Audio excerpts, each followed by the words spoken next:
Hello, everyone, and welcome to episode 4 of the PowerUP podcast and the first episode of the new year.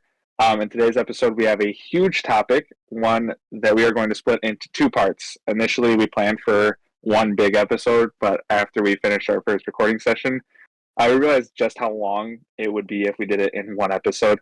So we're going to split it into two parts. This is third time doing this intro, but today we'll have a perfect look into how Grubb and I started really our gaming journey, like how we got our start, and that's Call of Duty. We'll be going through Call of Duty release by release. In today's episode, it will be from Call of Duty 1 to Call of Duty Ghosts.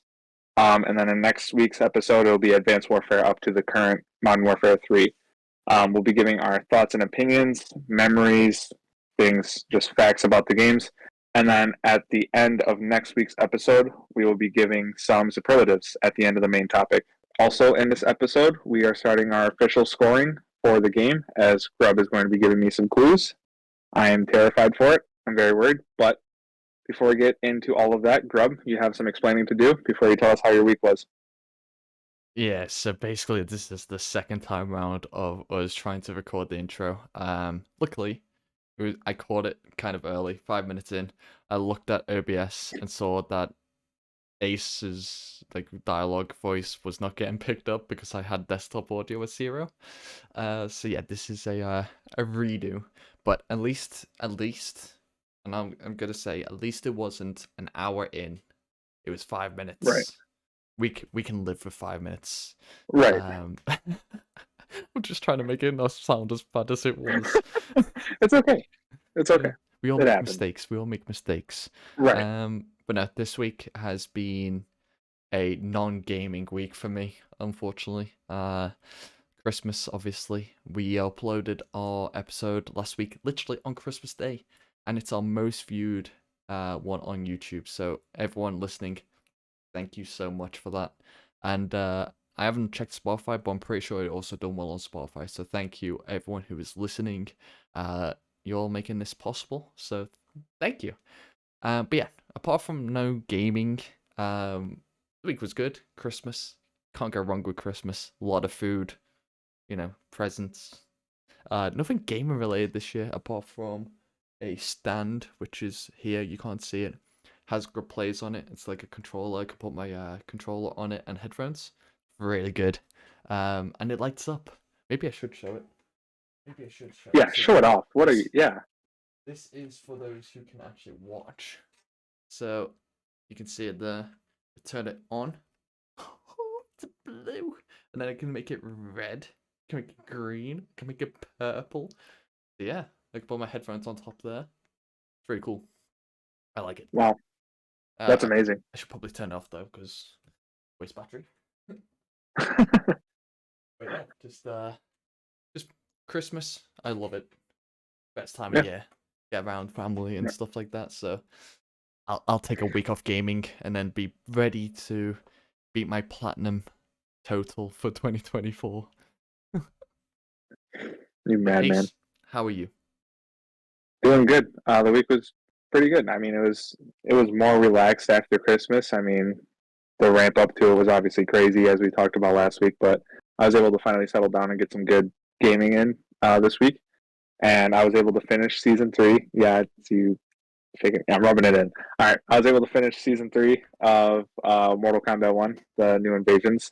I was able to get the new Sub-Zero skin and everything, so doing good there, and I'm almost done with mastering all the characters. I only have 4, about to be 5 left, but it shouldn't take too long.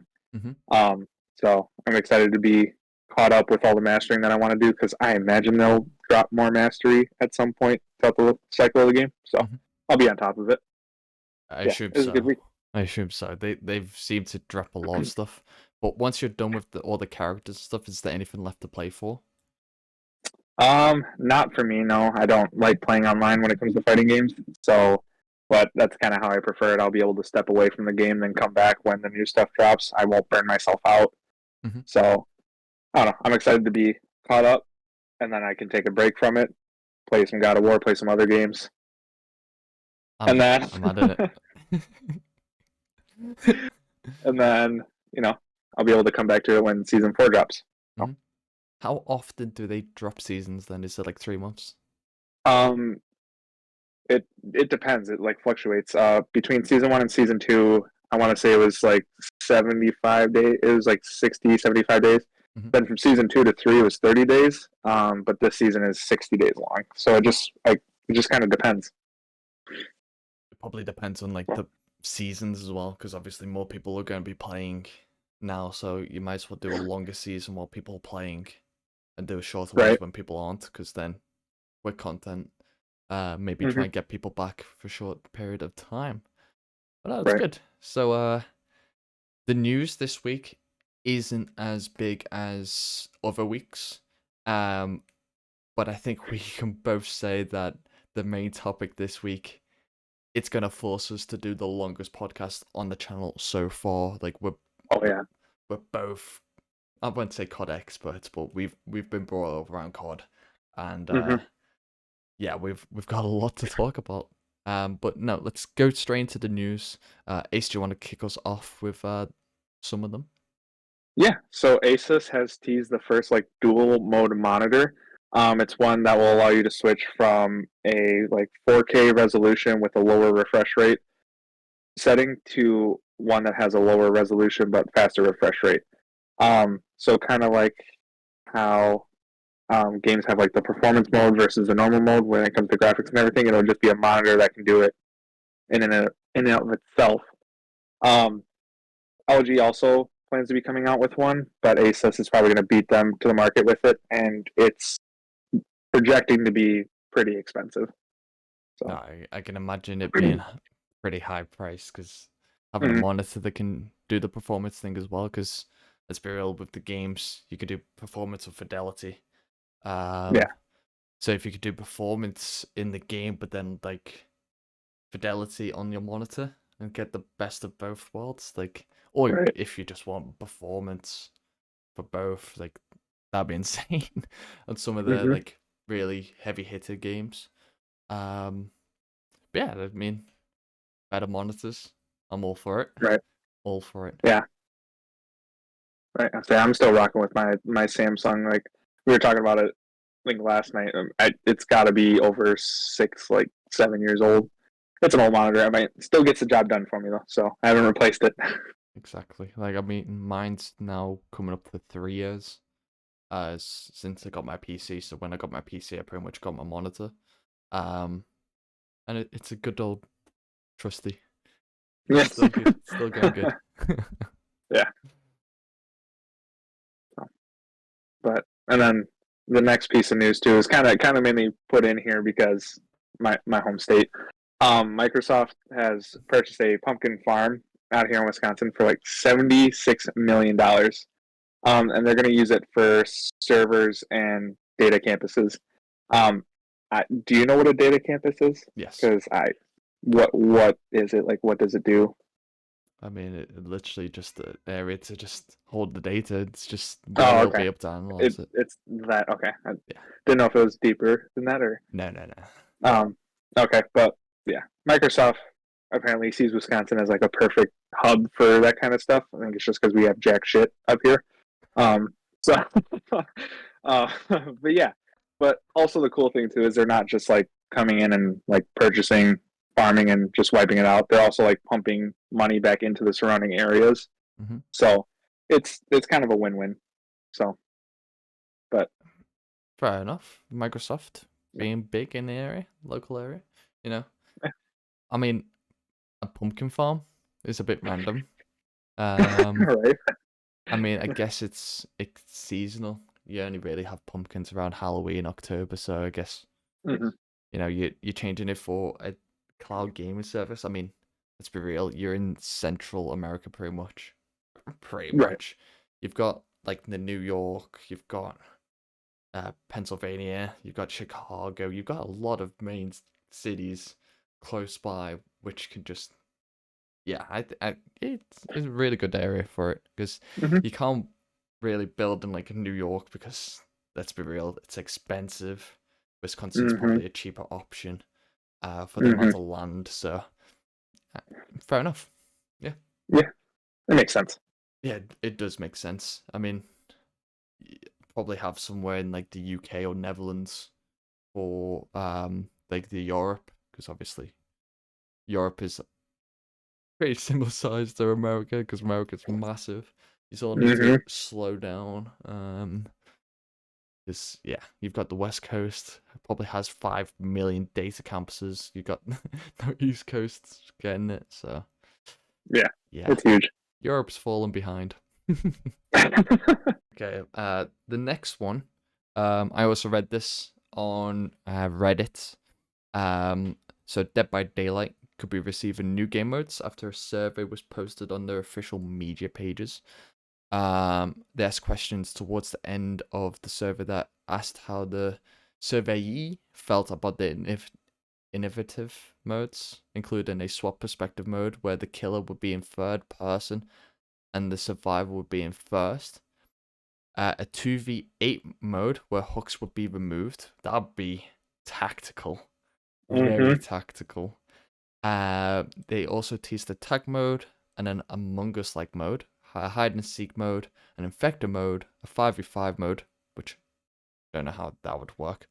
A mode that will make Killer Giant and the survivors tiny. Is that the 5v5 mode? No, so the 5v5 mode would be essentially a team that consists of a killer and four survivors, and the killer from your team would be trying to get the survivors from the other team, and vice Oh. versa. So I don't know how gens would work in that mode if you'd have to fight over gen progress. It just Um, ended up like the survivors kill each other and just the killers are just watching. yeah, no, but I think it's cool that Behavior is going to be trying to do some cool stuff like that, even if it's just limited time modes, which I think they might have said in the survey that that's probably what they would be. Because there was also questions in there. I briefly went through it. I didn't fully take it. Um, but it was asking questions about how people would expect wait times and stuff to be if there was two different queues for like normal gameplay and then limited mode gameplay. So I think that's kind of where they're going with it. And I mean, I feel like it's only a good thing for the game. I mean, more modes is always refreshing. Let's be real. Like any game, like Rocket League has limited time modes, which are really fun. Mm-hmm. Um, I know at first it was like the Rumble, Rocket Rumble, Mm-hmm. where you had like the little you had to wait like 9 seconds and then you got an ability. That was so fun. I Yep. loved it when it first came out. But Mm-hmm. yeah, it can't go wrong if you have a limited time mode because you can just get rid of it if it doesn't work. Right. So. One of the big things though, obviously I've not been in the Dead by Daylight community. Mm-hmm. Someone put on Reddit that they've done this before and nothing's came of it. So don't get Oh. your expectations up because it might not come to anything. Just because they're asking about it doesn't mean they'll make it. Right. So Which I guess is fair. I mean, they only But have a number of devs who could probably work on modes, and they might make one out of them and then mm-hmm. deploy it. But yeah, Yeah, which I could see because in the survey it went it like listed them in different I guess like groups. Like it was the same modes, but it put it in different groups a bunch of different times and asked you which one you'd most like to see and least like to see. So maybe it'll kind of just take the average of all those different questions and go from there. Maybe just try to figure out one to start with. That and makes this is sense. where they're all tied, and they have to make the decision It'd themselves. be That'd be horrible. awful for them. I feel for Yeah, them. right. And then the next one was the PS Plus lineup for Essential has been revealed. And I'm not gonna lie, they're starting off the year pretty well. So, Mm-hmm. A Plague Tale Requiem, the sequel to A Plague Tale Innocence, which we actually got for free a few years back. So if you've collected the first one a few years ago, you've got both of the PlayStation Plus games for free, basically. You got the first one, now you got the second one. So Mm-hmm. I can't complain. I've never played them. I need to. Yeah. Um, then there's Evil West, which is a co-op game, which is it looks interesting. And then Mm-hmm. Nobody Saves the World, which is an indie game, which Oh, also has good reviews. So a oh, strong cool. lineup to start the year. Yeah, that's good. I mean, it only means good things. I think I remember seeing Evil West, a couple of trailers for it. Is it the twin stick shooter? I'm not sure. Or am I thinking of something completely different? I am not sure.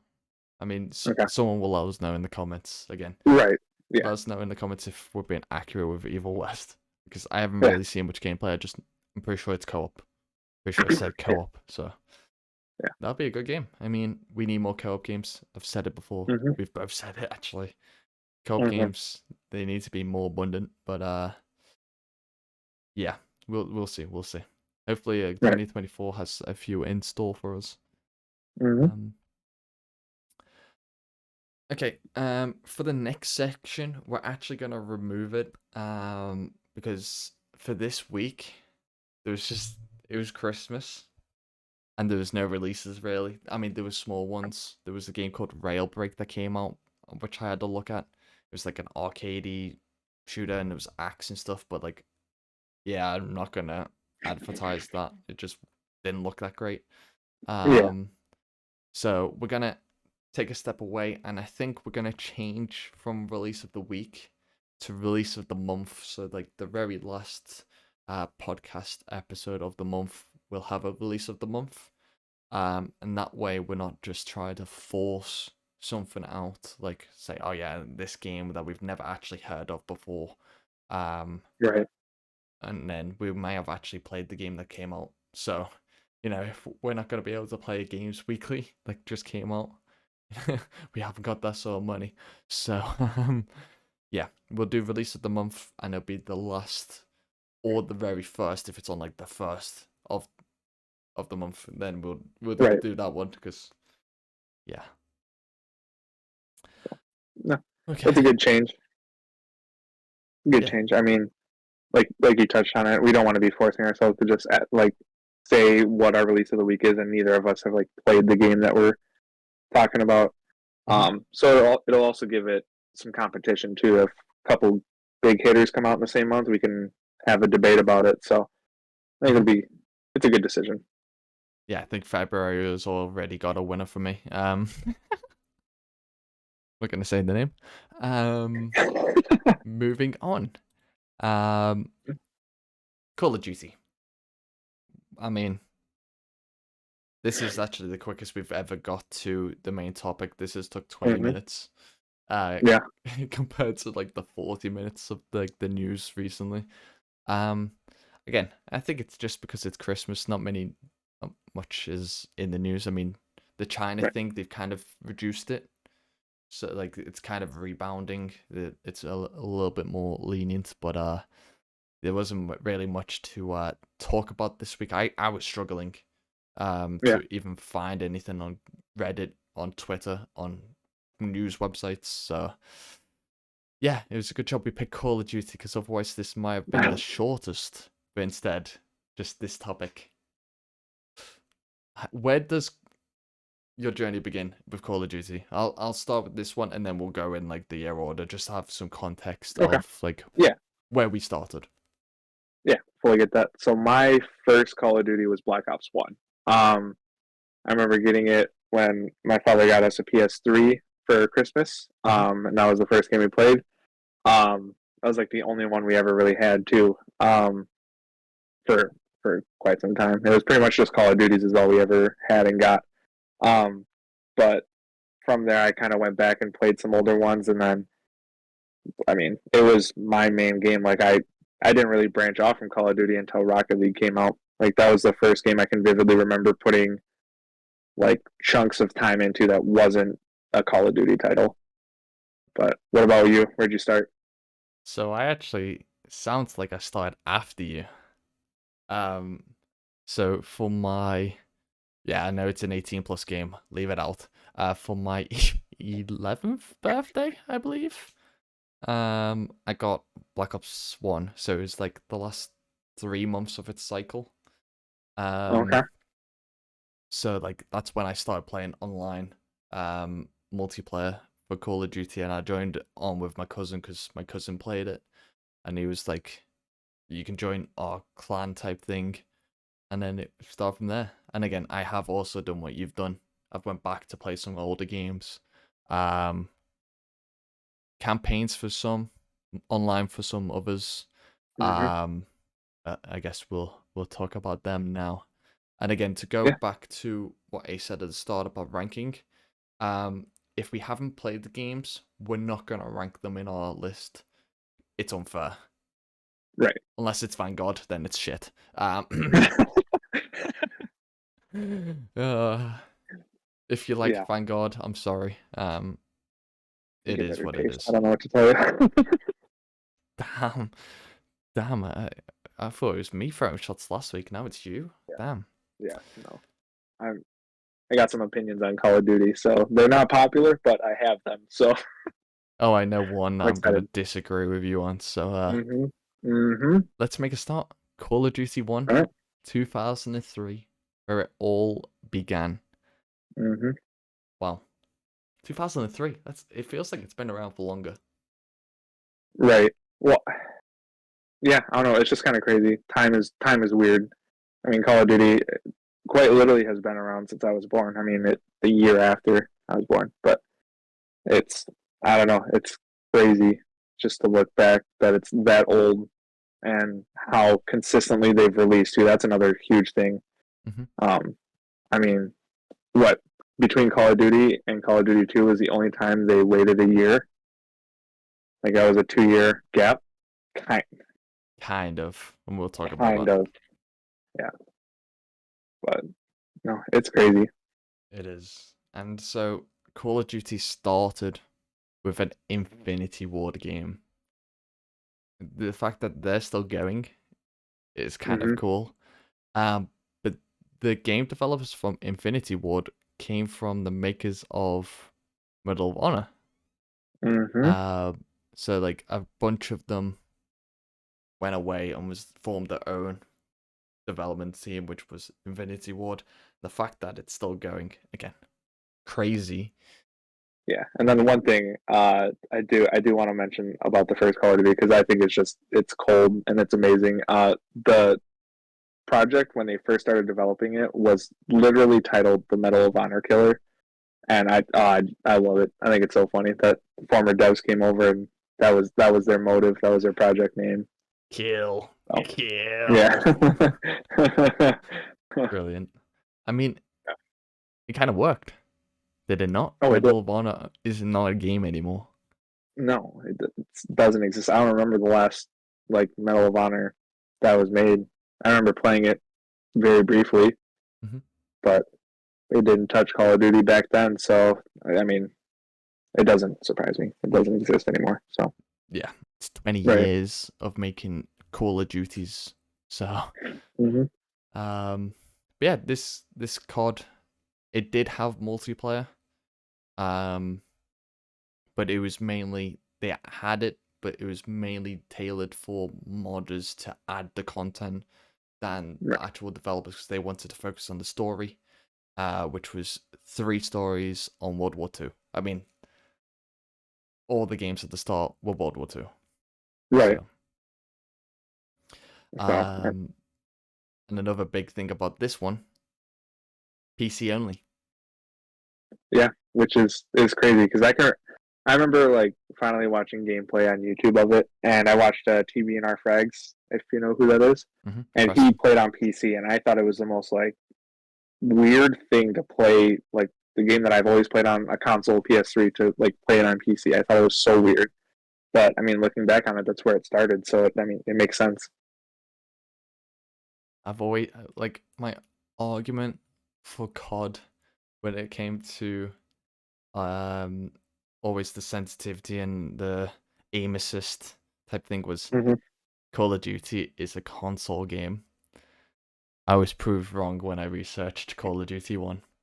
PC only. Mm-hmm. That hurt. It actually really hurt because I was like, it was actually developed solely for the purpose for PC. Mm-hmm. But I feel like that's because it just didn't have the capability on the consoles at first. It is Right. more. I feel like Call of Duty now is still a console game over Yeah. PC. I mean, that's how I see it, and I'm sure I don't know the numbers or anything, but I'm sure that's where they get a majority of their sales Hmm. and revenue. I'm sure it's from consoles because I don't know. It's just synonymous. Like as far as I think, like when you get a console, like most people start with like either like Call of Duty or Grand Theft Auto. I know those are both 18 rated games, but it seems like that's kind of what everyone played to start out, at least in this era. Like back on PS3 and Xbox, it was COD was huge. Yep, I agree. And I started out GTA 4. So yeah, it was Black Ops and GTA. So yeah, you're correct. You're correct on the Yeah. judgment there. Um, but the one big thing about this COD, and it's kind of expected with just how old it is. There was no automatic regeneration of health. There was health Mm-hmm. kits and a health bar, Mm-hmm. which I don't recall a health bar in recent games in No, any of the campaigns. no, I can't think of it whatsoever. Like, I mean, I guess they have it in like zombies, right? And some of the Hmm. other modes like that, like in the little bottom left display. Mm-hmm. But that's the only time I can think of a health bar, and like your own personal, I guess. Obviously, enemy health bars are have been a thing, but But I don't so. even think enemy health bars were a thing in this game. From watching No, gameplay, I don't think so. I But think that was later on in like Black Ops 4, I want to say, that you could see enemy yeah, health bars, especially on I think, multiplayer. yeah. Um, but what also in the first Call of Duty that surprised me, they brought out an expansion pack. Yeah. I was very confused. I thought like expansion packs would have been first brought out in like Modern Warfare. Hmm. But no, they brought out United Offensive, which introduced players to two of the most beloved game modes in multiplayer today: Domination and Capture the Flag. It also brought out Hmm. Base Assault. But who cares? Domination. Like Yeah. my go-to pretty much on any Really? yeah, it's Domination, Hardpoint, and TDM. They're like my go-to. Maybe even Kill Confirmed. Just to get into games. But yeah, Yeah. they're my go-to. Wow. So I personally am not a huge fan of domination. Um, I prefer capture the flag. I do like capture the flag a lot, and then kill confirmed. I missed uplink. Uplink was one of my favorites for some reason. But then yeah, casual TDM was really fun. For some reason. One of the best game modes ever made in Call of Duty history. Moving on. And then So in the same year, I think it's the same year or in 2004, one of them, yeah, I'm not sure. Finest Hour. Hmm. Did you ever play it? Um, yes, I don't have memories of it, but I remember that we got a copy of it. Um, this was another one too where my older brother still had a PS2, so that's what we played it on. But I like I know the cover. I can remember the cover of it. So yeah, I don't really have any clean memories of it, but And here you is have it. the cover. Call of Oh, Duty Finest Hour. it's so good. That's so good. And then might as well just show the other one as well, the big red one. Yep. Hmm. So yeah, I've got them both. I never Yeah. played them. But Yeah. yeah, this was kind of the console port of the first game, but with a different storyline. So Activision Right. told former Medal of Honor developers again, formed Spark Unlimited this time, to make a console port for the PlayStation 2. And yeah, Finest Hour is made, and I mean, it looked pretty good. It looked Yeah. very good. I mean, I think it was pretty similar in terms of like what campaigns were focused on. So I think it was still American, British, and Soviet Union viewpoints, as well as like the first game. I feel like Yeah. that's what they always do. They always do it from them three because like they're the Hmm. go-tos in the World War II, right? They won, Right. so it's always their viewpoints. I guess if Germany won, it'd be German Italy and Japan viewpoints. Right. I guess that's what you get for winning the war. It's mainly your viewpoint. No, it is though, isn't it? Because Yeah. Yeah. one of the things in a later COD is the winner rewrites history, the loser is forgotten about. So, well, That's true. not forgotten about, but like their viewpoints and what they fought Right. for are out the window. Right. Um, Hmm. and they'll always disagree. Yeah. Which, I mean, good thing that we won. So. Mm-hmm. Agreed. But then after Call of Duty, like we mentioned, kind of the only 2-year break they ever had between developments. Call of Duty 2, which was also Infinity Ward. Mm-hmm. And it was actually a launch title for Xbox 360. It was never on PlayStation, which is crazy and it hurts, but It hurts.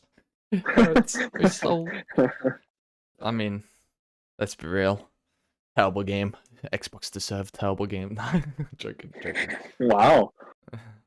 I'm a PlayStation through and through. Yeah, that's fair. But I mean, it did give like a lot of good features. I mean, regenerating health, that's huge. I mean, that I don't know. It's literally just a thing in Call of Duty. Since then, it makes so much sense, and it's part of why the gameplay is so fun. And then also they gave an icon to grenades that are about to explode. So that's another just cool little quality of life feature. I mean, still die to them all the time. Oh, it's useful. Yeah. You know, you see a grenade now, you try and run away from it, still get blown up Right. because they've held it. So yeah, right. They cooked it. it's one of those, but you've also lied to our viewers once again. Regenerating health isn't always in Call of Duty, and we'll get to that in one of the later games. Black Ops 4 comes to mind where you have to use a stim to regenerate health, but it's fine. We'll forgive you. Wow. So, Forgot about that. Wow. yeah, that's a big miss. A big miss.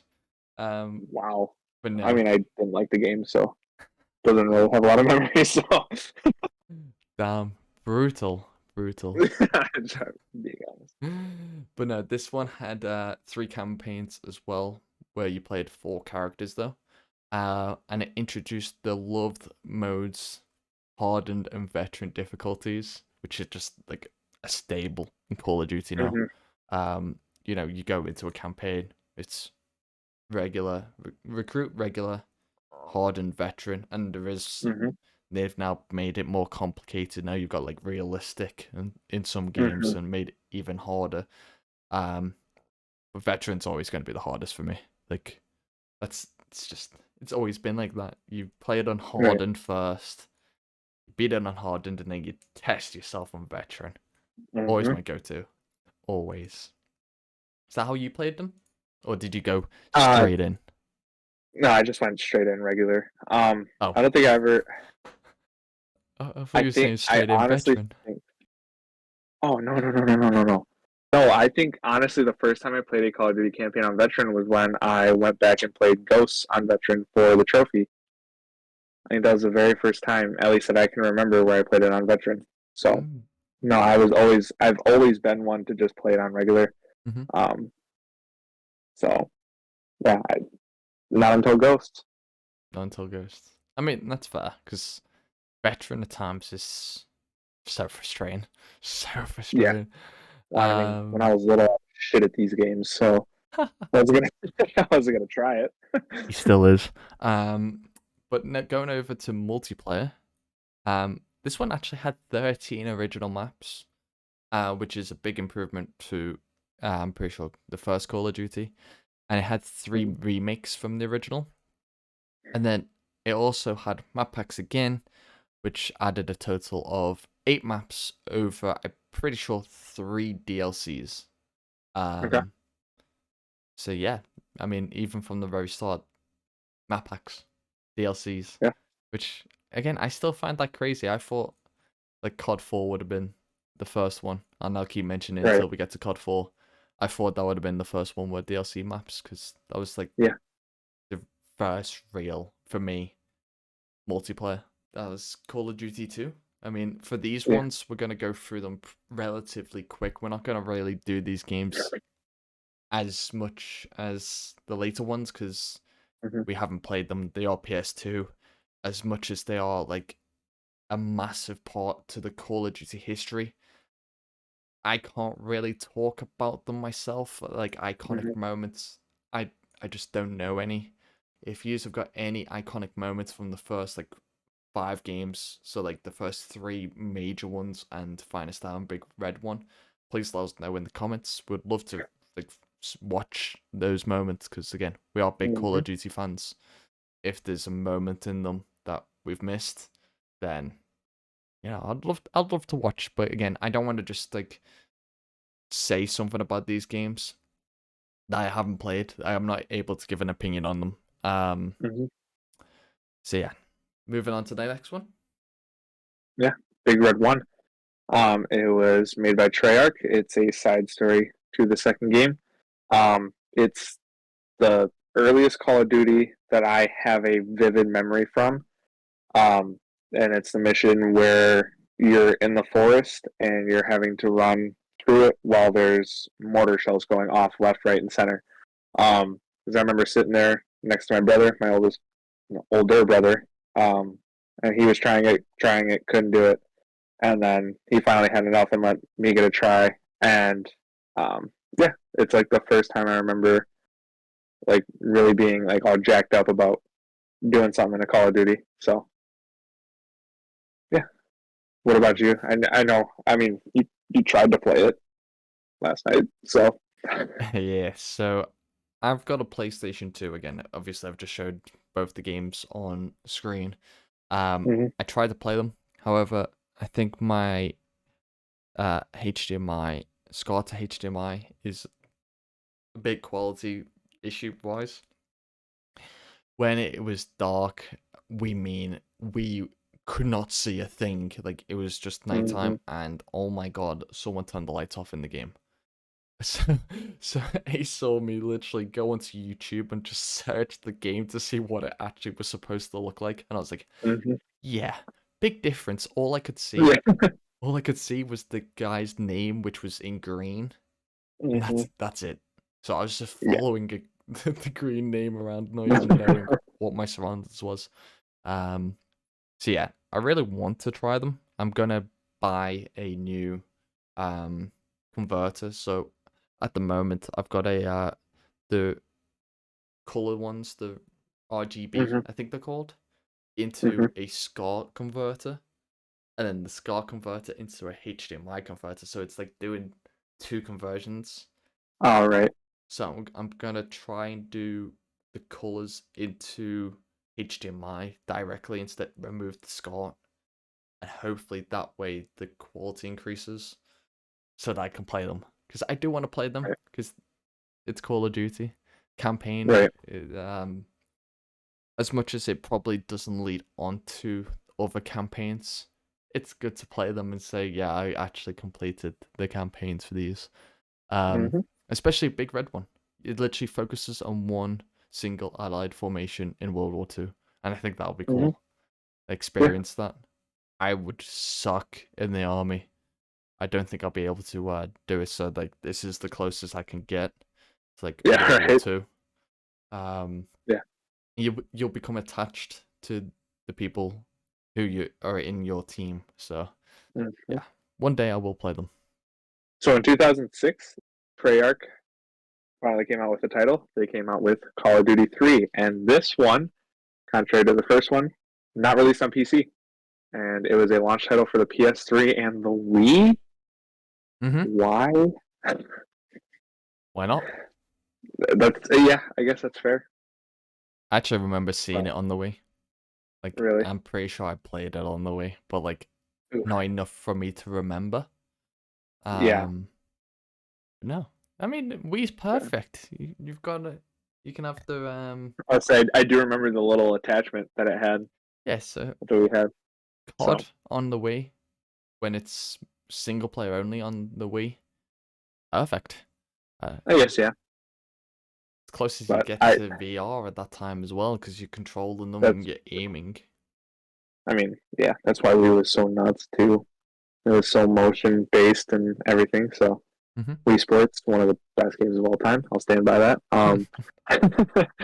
But I personally have zero memories of this game. I can't even think of what the cover looks like. I don't have it. So, yeah. I mean, I'm pretty sure it's got a big 3 on it. But that's the only thing I remember. And then I'm pretty sure this one was also World War II. Yeah. However, I'm pretty sure he had an American, English, Canadian, and Polish campaign in viewpoints in the campaign. I forgot to write it down, but I'm pretty sure when I researched it, it had different viewpoints to the original. And then it also had DLC map packs for multiplayer. And that was 11 maps over the course of the year. So, I mean, that kind of paved the way. Again, before it was Modern Warfare that created the map packs, but clearly not. They were banging them out before even a big title. I mean, I guess COD 3 was their big title at the time. Yeah, right. So. But moving on to, I'm pretty sure a title that even if you haven't played a Call of Duty, you've probably heard of Modern Warfare. Made by Infinity Ward. It came to the modern era, which was a step away from the World War II gameplay that Call of Duty was focusing on. And I think without Modern Warfare, COD doesn't go anywhere. I think Modern Warfare was the staple that was needed for Call of Duty to grow, because the amount of World War II games, World War One games, oh my god, please just stop it. Stop. So the fact that they brought something modern, which we knew about kind of like, obviously it was a fictional storyline, but like we knew the areas that they were talking about. The guns were more modern, like the guns that they see now, AK-47. Wow, they're literally right now. Yeah, I think without it, COD flops overall. That's fair, and it's a silly thing to talk about like colors and art style when it comes to Call of Duty, because that's not really what they're known for. But I mean, that's another thing. Going from Modern Warfare, or going from World War II to Modern Warfare, you get to like just actually have color, because World War II is so gray and just dark and gloomy, whereas Modern Warfare, you can kind of make it whatever you want it to be. So, no, I personally, it's gonna hurt, but I've never played COD 4 Modern Warfare. So I don't really have too many opinions on it. I played the remastered when that came out. What game did it come out with? Was it World War II? Infinite Warfare. Oh, okay. There you go. That's the closest thing I've gotten to COD 4. But same game. It's remastered. Same game, just remastered. So like, you've got an opinion on it. Well, I suppose. I mean, the player base is definitely different though, because no. Oh, okay. Then maybe not then. Say just the multiplayer part of it, and that's kind of why I don't have an opinion on COD 4, is because the player base is vastly different. I mean, back when COD 4 came out, the skill-based matchmaking wasn't as strong. They claim it was in there, I know, but it wasn't. Lies. And it wasn't as strong, so it was still for fun back then. Whereas like when the remastered came out, people were trying to be sweaty and all that kind of stuff. So it may be the same game, but definitely different experiences. Okay, so I'll take over this part then, because I know COD 4. So COD 4 introduced assault rifles to Call of Duty, completely different to what was in the night vision.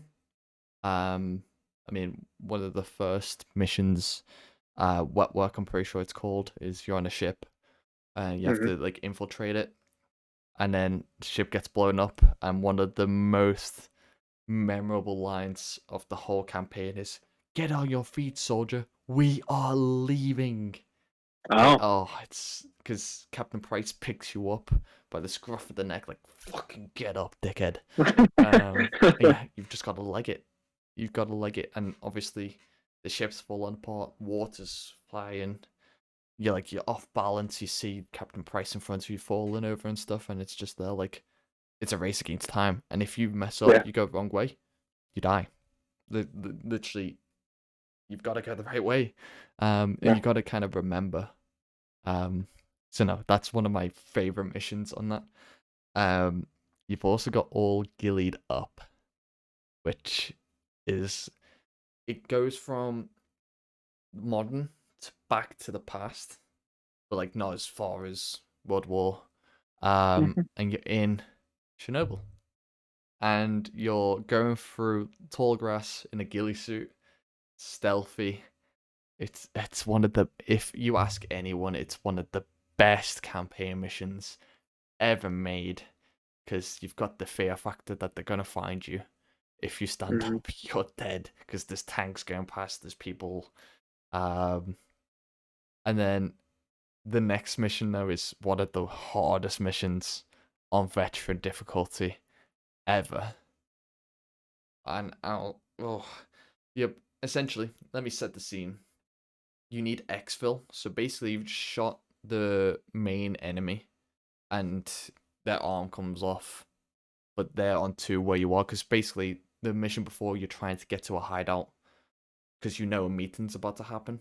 So you set up your Mhm. sniper, the Barrett 50 cal, new addition to Call of Duty, um, and you shoot it, and then you've got to get out. But the person you're with gets injured, so you've got to like pick them up, put them down, Mhm. kill enemies, pick them back up, run, put them down, kill enemies. Then the last one, you're at like the Ferris wheel, and the chopper's coming. It's the 8,000 meters away. You see it coming Mhm. down, down. You have to put claymores down. You got to prepare for the enemies. On veteran, oh my goodness, grenade, grenade, grenade. They don't miss. So you're just there trying to survive for as long as possible. Yeah. Might be the most infuriating mission on veteran ever. Because I literally once I picked him up because you have to pick him up and run to the helicopter that was Mhm. landed. I picked him up. I got to the bottom of the helicopter on the ramp, dead. I was like, "You've got to be kidding me! I was right Oh. there." So Yeah. yeah, one of the hardest missions, and then um at the end, it leads on to Modern Warfare 2. Um, like that's what the original Modern Warfare's do. They're really good. Like they link onto each other. Mhm. Um, so the first campaign ending leads nicely onto the Modern Warfare 2. So yeah, the campaign really well done. I love it. Um, and then multiplayer wise, again, I didn't really play it when it first came out, but that was Mhm. dominated by the M16. Right. It was so good, so good, and the maps were really good. Um, one of the things that I've been told because obviously my cousin played it, noob tubes to start the game, Mm. straight up in the air. You get a few of them to start, especially on S&D. If you knew the nade throws and stuff like that, it really helped. And then you could also Mhm. get out the map on some of them. So I guess I will never understand that myself because I didn't really play them. I did go back, but at the time there was hackers and stuff like that, so it wasn't Right. as enjoyable. Um, but no, that COD 4, I'm pretty sure also introduced kill streaks. So you Okay. got the UAV, pretty sure it was artillery, and the chopper. So that was the 3 kill streak, 5 and 7. So it's like really straightforward. You go on a 7 kill streak, Right. you get a helicopter. So yeah, that was it basically. I have got for best map. I've put 4. Crossfire, Crash, Vacant, and Shipment. Um, my personal favorite from that list probably Crossfire. Because it was one I played GBs on the most. Oh, Um, okay. absolutely loved it. Best, GBs. Holy crap. yeah, that was on Oh, the what a remastered throwback. version though. Remastered version. All right. Um, Best weapon, M16, of course. That gun was insane. Hmm. MP5 and the M40A3, which was the sniper, which Oh, okay. Yeah. it was a very Right. good sniper. I mean, they're the 3 guns that I put down, but as an AR, M16 was probably the best. Yeah. I mean, I remember. I haven't played the game, but I know that is a notorious weapon for the one bursting that it could do in that game. So Yeah, it was disgusting the one burst and it could do in that game. yeah, You'd be yeah, full health, deleted. yeah. Um, that's what made it fun. Like back then, didn't care. Right. At least I didn't. And that game was made up of 10 prestiges. Again, prestige system, and I think 55 levels. So again, classic prestige system. Yeah. Miss it. I miss it so much. We'll talk about that later though, because Yeah. it's still in the cuts for now. Yeah. hmm Kind of. And again, there was obviously perk system and Right. grenades, tacticals, and stuff like that. But again, should we talk over perks now? Because again, perks are in every single game. I kind of don't want to really discuss them. Yeah. Okay. So obviously, the most common ones are Ghost, which hides you from an enemy UAV. Hmm. You've got Tac Mask, which it stops you from getting flashed, like it reduces the effect. You got Flak Jacket. Again, I don't know if these were in Modern Warfare. I'm just trying to say which ones are in Right. Just Call the of big Duty ones. because Yeah. if I spoke about every single perk in every single game, it would just be a bit too much. Hmm. You got Scavenger, which you can pick up bullets from the enemies that you kill. And then there's also Dead Silence, which again we'll really go into that like description later on. In 2019 version of Modern Warfare, we'll talk about Dead Silence in more detail. But yeah, that was a perk. Yeah, perks great. I'm pretty sure you could pick 3 Yeah. in Modern Probably. Warfare, and the perk system always changed with the creator class. So Yeah. yeah, I think I do want to add. You forgot. I feel like 2 major probably perks. have. But sleight of hand Okay. balloons. Sleight of hand, Yep. Definitely missed which out. faster reloads, faster equipment throws, everything faster switching weapons. Mm-hmm.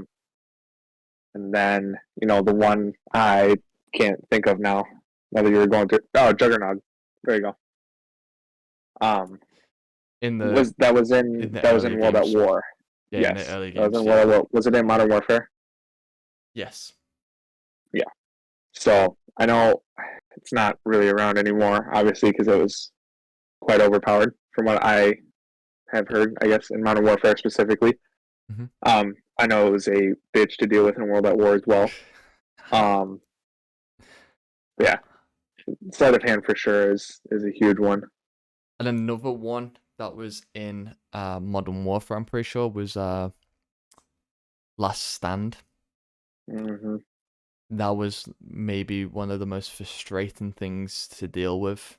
I'm 99% sure that was in COD 4, Yeah. and honestly, that could have killed it. I'm just gonna make sure Last Stand COD 4. It was a tier 3 perk. Yeah, it was in COD 4. Yeah. I hated that. You're Yeah. scummy. You're I can tell scummy if you used it. I hated you. you. Yeah, Oh. I mean, it made a couple reappearances too over the course of the series, but Mm-hmm. no thanks. What's a perk I can deal without? What would you rank COD for? I can't rank it because I don't have enough opinion on it. So I mean, if you include the remaster version as well, I'll give it an A. I'll give it an okay, A. I guess nostalgia. It was the first one. Like without it again, I don't think Call of Duty goes to the heights it has. right. Because it really just unlocks something that Hmm. I mean, Modern Warfare based itself on. And I think in the future as well, Treyarch, it pushed them to make something more modern as well. And Right. I mean, the competition was just there. So yeah, Right. I think because it was the first one that was really a staple. Like everyone knew about it at the time. Hmm. So yeah, let's move on to the next year release. This is one I haven't played. You have, so take it away. I'm not going to be able to go into as much depth as you did on Modern Warfare. I didn't really play the campaign, and this was one that it was after Black Ops that I went back and played online, so I, Mhm. I didn't get the full experience. All I know is that the maps were fantastic in this game. Um, it's a Treyarch game too, so and just the look of it. I mean, in my eyes, it's the best version of that era they've done. Um, so like guns like the MP40, the STG-44, just iconic weapons throughout Call of Duty made their appearances in here. Mhm. And then one of the most famous kill streaks, at least in my head, attack dogs was also introduced in this game. This game had 3 kill streaks. Couldn't change what kills they're on. I want to say it was 3, 7, and 11, or 3, 5, 7. It was 357, I'm pretty recon sure. planes, artillery, and then attack dogs. Yep. Um, attack dogs are on 11 in Black Ops, aren't they? That's where I'm getting that from. Yes. Um, but I mean, I think the big thing about World at War is it introduced zombies for the first time in Call of Duty, and I mean, recently not that great of a mode, but there was a point there where zombies was one of like the best things about Call of Duty. I mean, it's so good. There's so many memories you can have on it. It was like the go-to mode if you had a bunch of friends over or something and you guys just wanted to play couch co-op.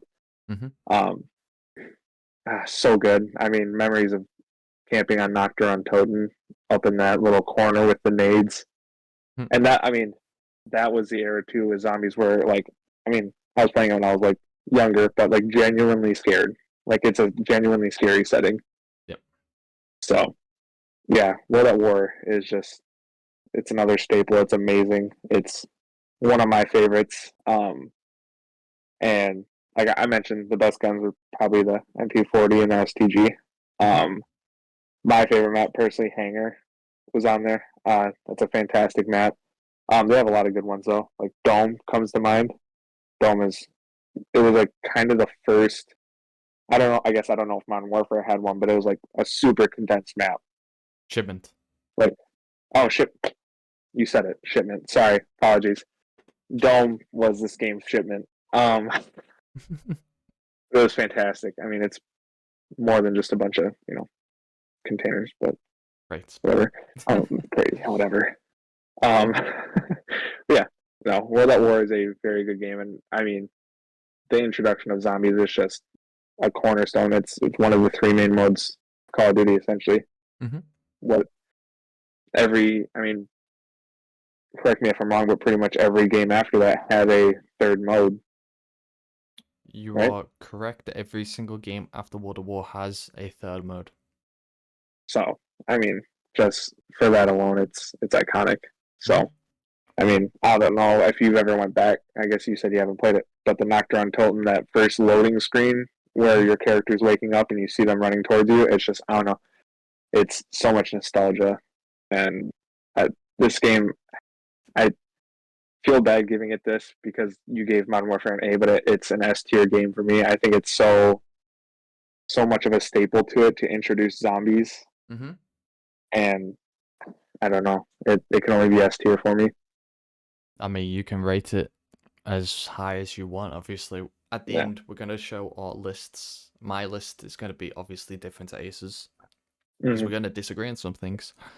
I just want to note some of the things that I did research, and I do remember because I did play the campaign, so I Okay. had experienced Nocturne Totem. Because obviously, once you see the end credits, you're straight in. Like that was one of the best things that could force you into the zombies mode, and I think that's Hmm. why it got so popular was because like you kind of had to at least taste it. Hmm. Um, and it was something new, something fresh that Call of Duty had never seen before. And who doesn't love zombies? Um, Right. So yeah, I put down it was like obviously the introduction of zombies, but like obviously insta kill, double points, max ammo, the nukes, all the like power ups that Hmm. are again in every single zombies game mode. And then something that I didn't know in the DLC was when Pack a Punch was first introduced. It wasn't in Nacta and Toten. It was DLC that brought that Yep. in, which is really cool. Yeah.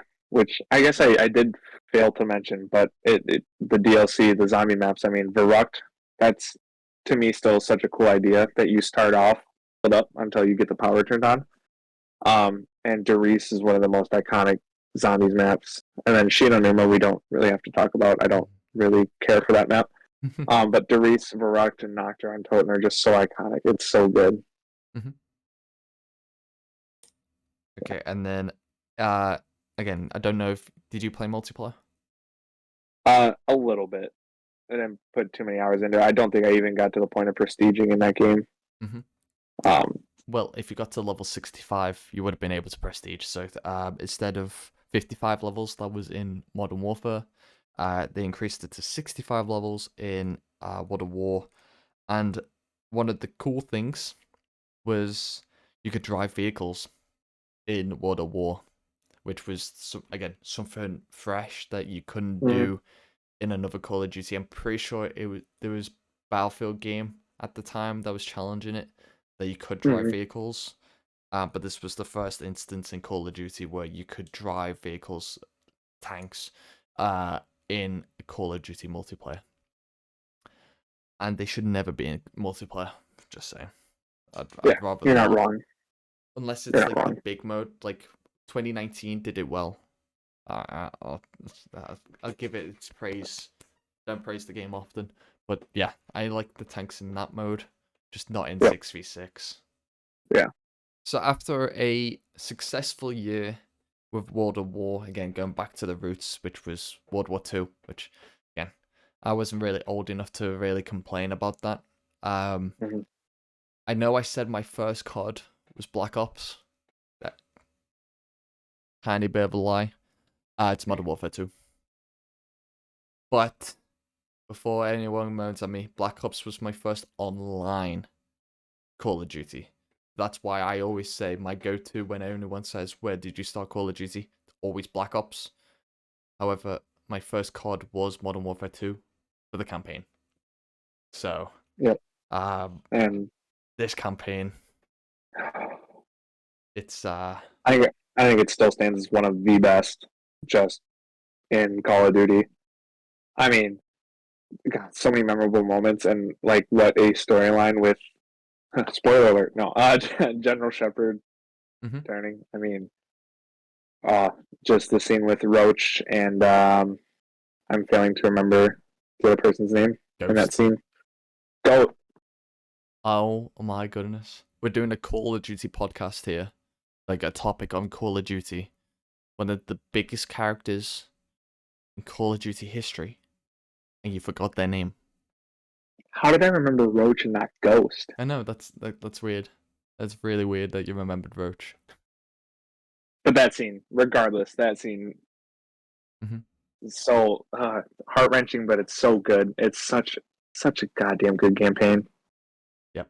I need to go back and replay the remastered. I haven't played the remastered campaign. It's I so good. I'm gonna have to after this actually. So I You kind of should need to. plan. I'm. This is making me want to go back and just replay all the campaigns that I can. In all honesty. Yep. Me too.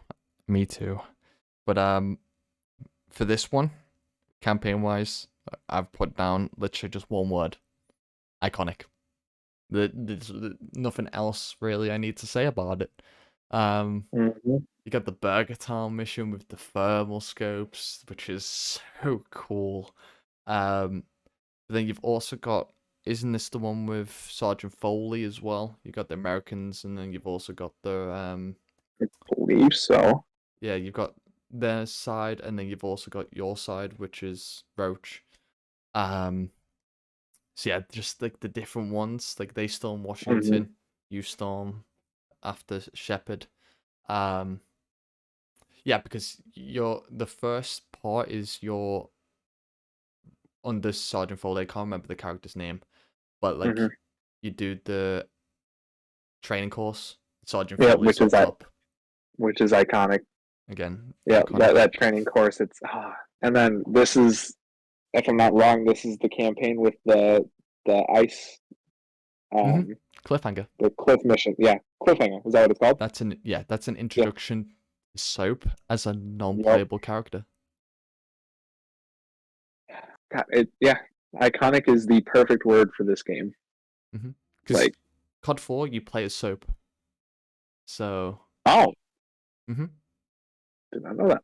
well, I know you said that it's iconic the start to MW2, but like COD 4, the first thing is the wet work. You have a training course of just like the ship, and you go hmm up to Captain Price and they go, "What kind of name is Soap?" Like Oh, that's okay. just iconic. Yeah. So you're essentially Soap playing the game. And again, I forgot to mention in COD 4, which I'm gonna quickly go back. They had secrets for collecting intel. Oh, You had ragdoll mode, which made it all like wartime, and made the gameplay faster. You had like when you kill an enemy, they explode into tires. There's like the secrets were so good. wow. Um, Again, I'll add that to the Call of Duty, Modern Warfare segment.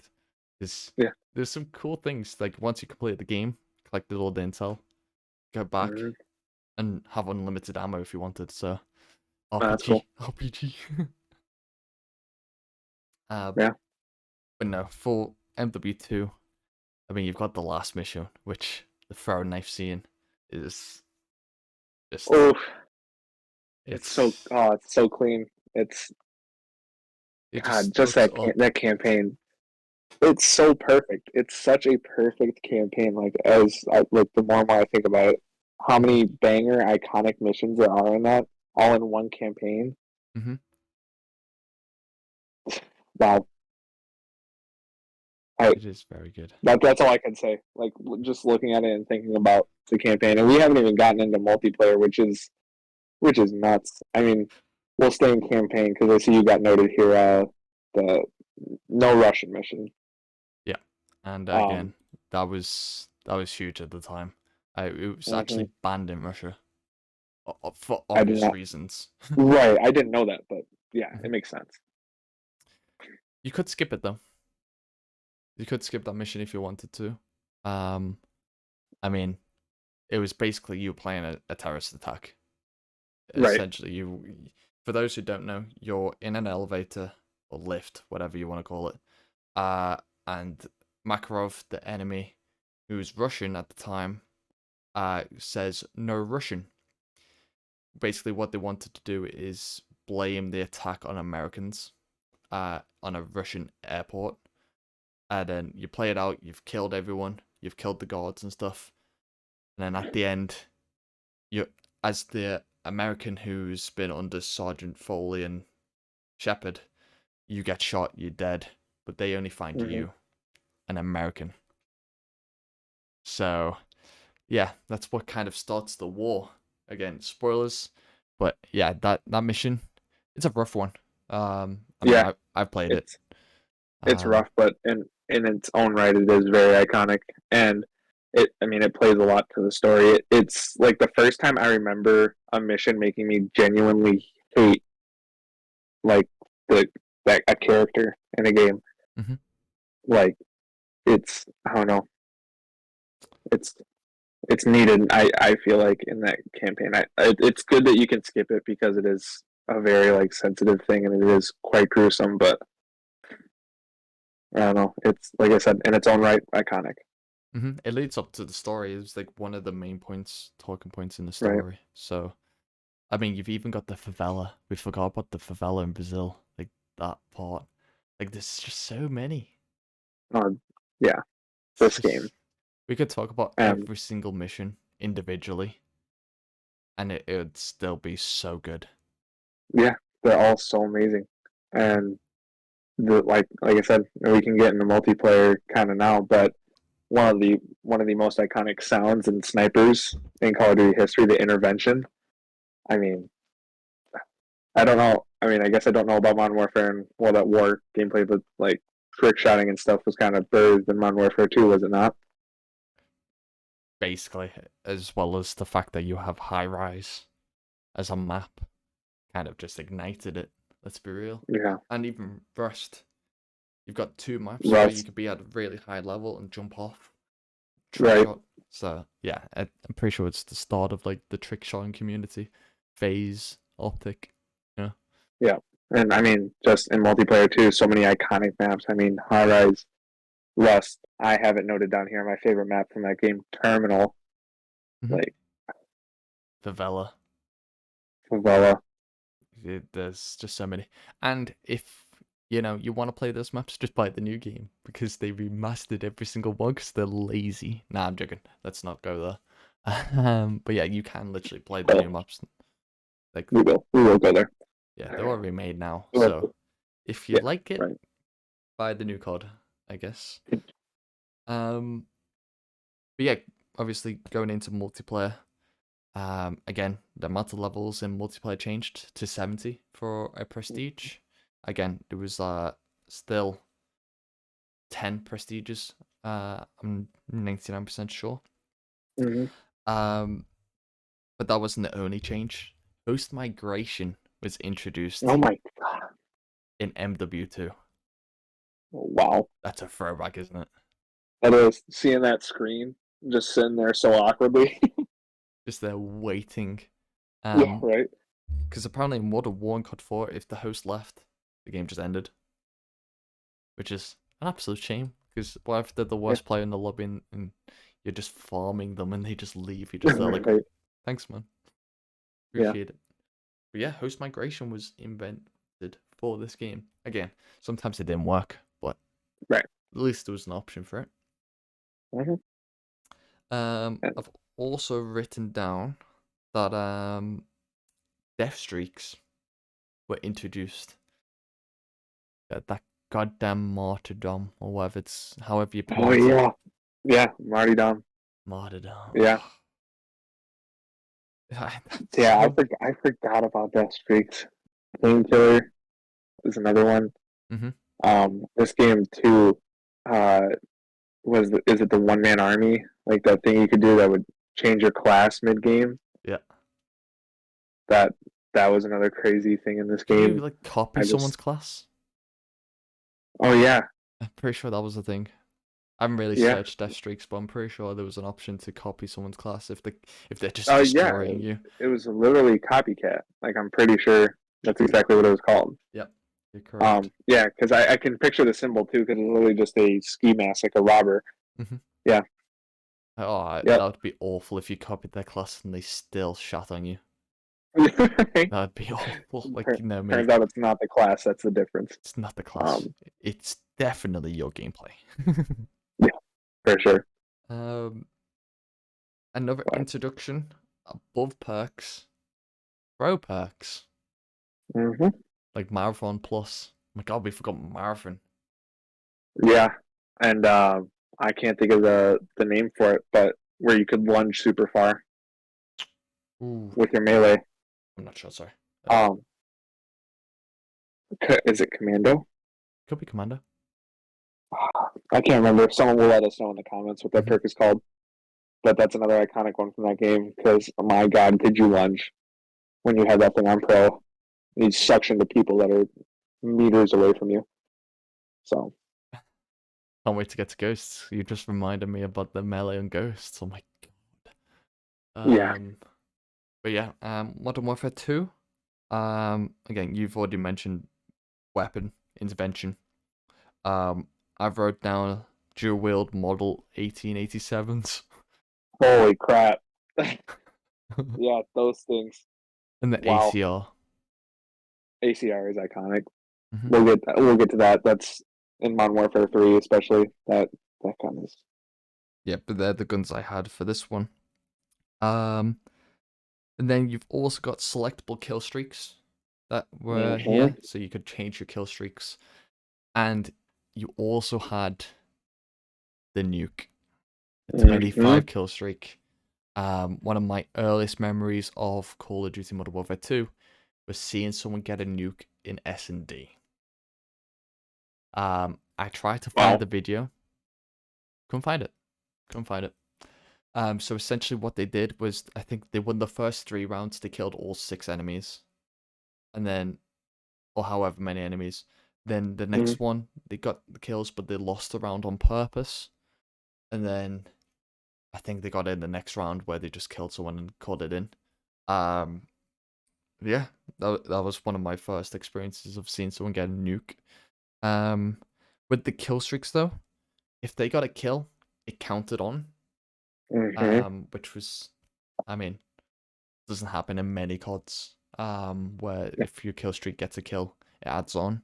But in Modern Warfare 2, it did. So if you got your streaks, more than likely you're gonna get the high streaks. So, Mm-hmm. and you had the Harrier. Wow. That thing was a like reckoning for the other team Yeah. when you heard that thing get called in. Not even for the other team, for your ears too. Even just Yeah, that's playing. true. You Yeah. get them off, get them off. Like, oh my goodness, it was so loud. I didn't play Modern Warfare 2 that much. I didn't really get on with it. I'm not gonna lie. I went from playing Black Ops. I went back to it. It was hacked. So like, That's fair. yeah, and it was like just after my first one. So it's like I've just got used to Black Ops mechanics, and I'm trying to go back into Modern Right. Warfare 2 mechanics. I just couldn't adjust quick enough, especially at Yeah. my age. Um, but one things I played so much with my family, like specifically my dad, Special Ops, and Mm-hmm. that holds a special place in my heart. There's the Favela one where you go around, you've got to kill 40 enemies. I'm pretty sure, Mm-hmm. without killing civilians. That's I love that one. Then there's also one where you're in the estate. You've got to kill 30 enemies, but juggernauts get spawned in. And you've got the buyer at 50 cal. You've got to be stealthy. We always try to Mm-hmm. race to beat our time. I think fastest time was like 4 minutes. That could be a Wow. complete lie. Um, but it was pretty quick. Like we could do it Yeah. fast. Um, but I don't know if it was 4 minutes on our own, because you could do it pretty fast if you just bang, bang, bang, bang, bang with All your right. sniper. And that was on hard and difficulty. If we wanted to test, we'd do veteran. But like my dad would literally just play hard and hard and hard and hard and constantly, and that was what he did. Yeah. He still does it now. Like he still plays. Really? He still plays. Um, so a few years back, I think it was like 2 years back, 3 years. Mm-hmm. The disc stopped working, so I went to CX, like games shop, bought him a new one, so he could carry on. So yeah, he loves Modern Warfare 2, just for the special ops. Like he doesn't even play the That's campaign. fair. Special ops, and That's fair. with the special ops, you needed to unlock certain amount of stars to unlock new areas, and for a trophy, Yep. you've got to free start everything. I planned it. Um, so yeah, that's COD Modern Warfare 2. What do you rank it? I think just for the sheer amount of iconic missions, the guns, the maps, I know it's two S tiers in a row, but it's gotta be S tier. And I mean, we didn't even mention the FAL, which is like one of my favorite weapons from that game. Mm-hmm. And then, am I wrong, or is this the game where you could push the button at the end in the museum Yes. and and they would all come to life, and yeah, which is it was a weird thing, but that was so cool back in Mm-hmm. the day trying to do that. I mean, I could never survive that, but I think I survived it once on the remaster. oh wow. So yeah, you've got to play the remaster, mate. Yeah, I'm going to. I have to. There's too much nostalgia to my brain. I got to go back and play it. I would But say they what need about to you? remaster the multiplayer, but they kind of have. I'll give it an A tier again. Partially because I didn't play it during its life cycle, so I didn't I, enjoy the multiplayer side, but the campaign and the special ops just hold a special place. I mean, I Right. don't want to give too many games S tier either. Yeah, for me, it's going to be kind of heavy in the top tier to start with, but my list will balance out. Fair enough. Fair enough. So do you want to kick us off with the next installment, Call of Duty Yep, Black Ops? both of our first Call of Duties, essentially. Black Ops, just it's a Treyarch game, and I mean, this is, at least in my opinion, like the like big start for zombies.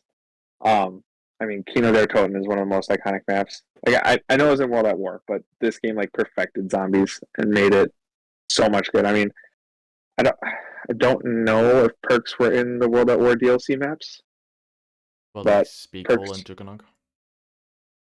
yeah.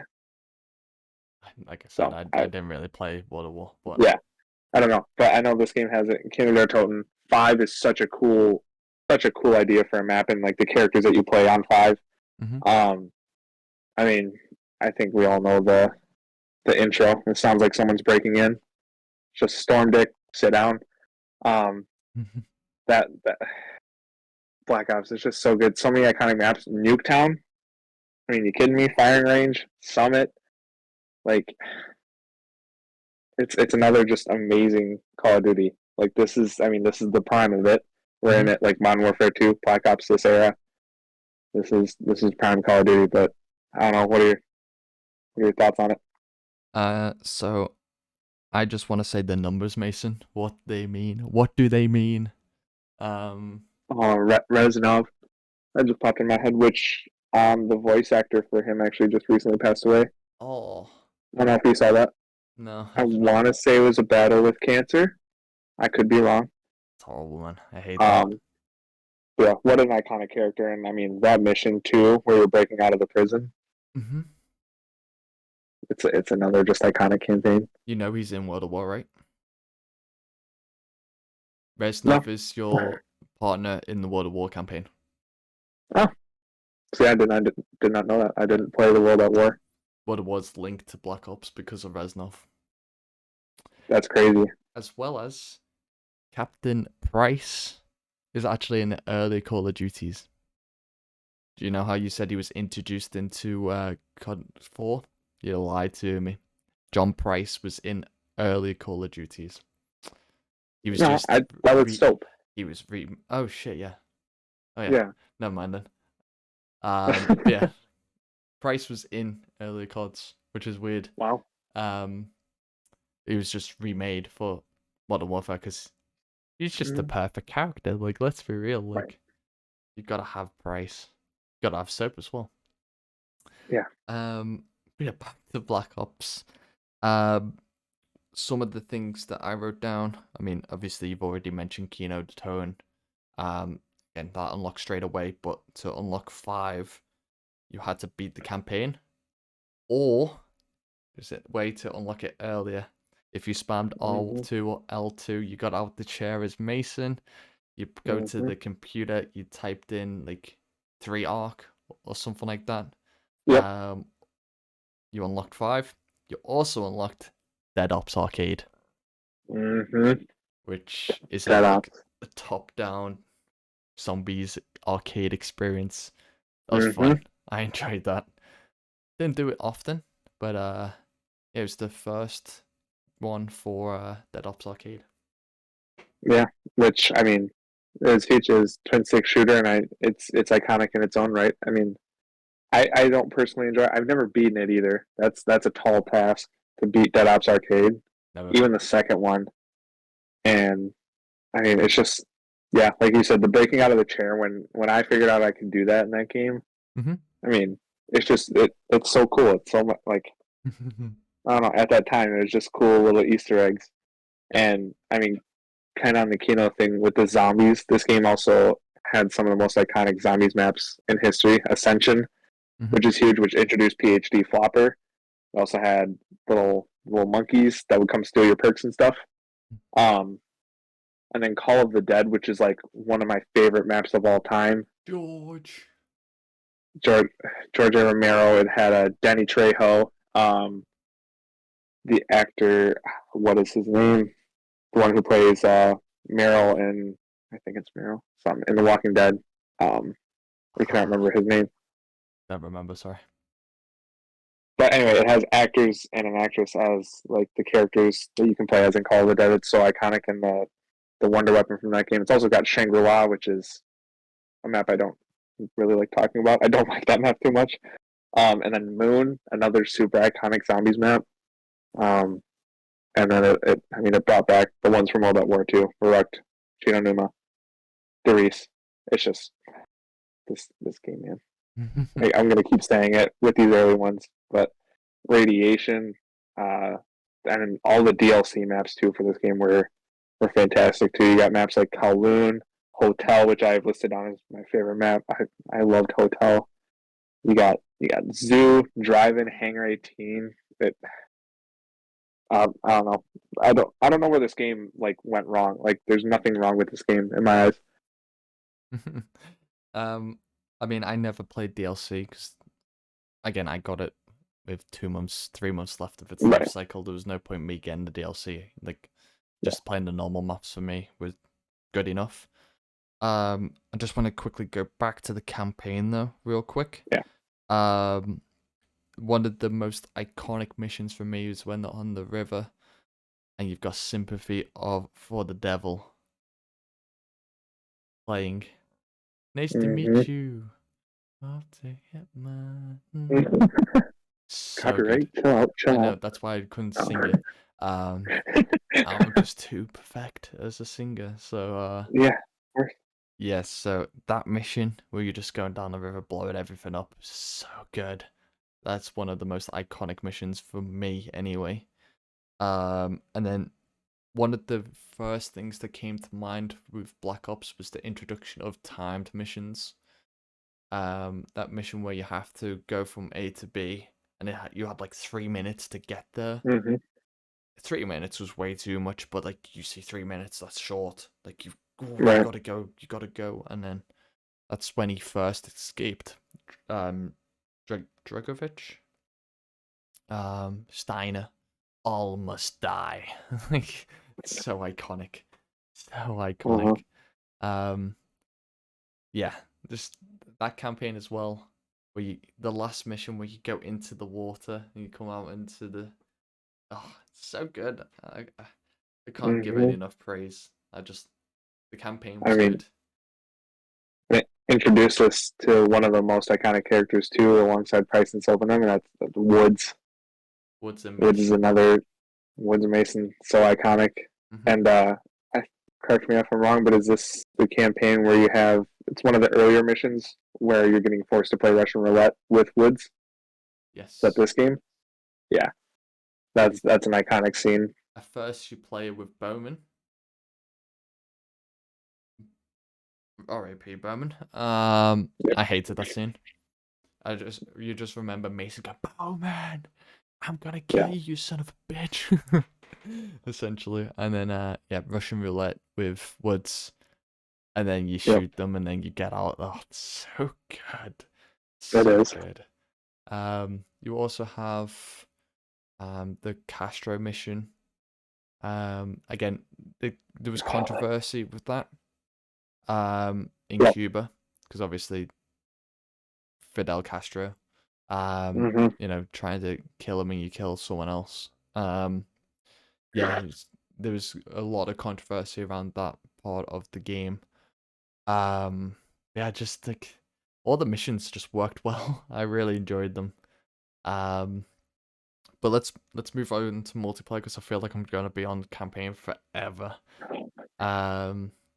Multiplayer was 50 levels, 15 prestiges. It had theater mode for the first time, so you could save the gameplay and watch it back. Again, tomahawks, throws across the map and summit. Just watch them back. Mwah, chef's kiss. They honestly helped a lot of content creators, especially with them. You've got custom emblems. Oh boy. Oh boy, some of them. Jesus Christ. As a 11-year-old, I should not be seeing some of the things that were on those emblems. Oh my Um, god. Cultured, one would say. Yeah. Um, and then you've also got COD points, Yep. which you could gamble on fun modes like Sticks and Stones, One in the Chamber, Gun Game, All the Sharpshooter, wagers, all of them, wager matches. all of And this them. isn't, this isn't COD points that you could buy with real money like it is now. Exactly. This is, you got from playing and leveling up, Hmm. and it's, you actually use this to purchase like weapons and stuff.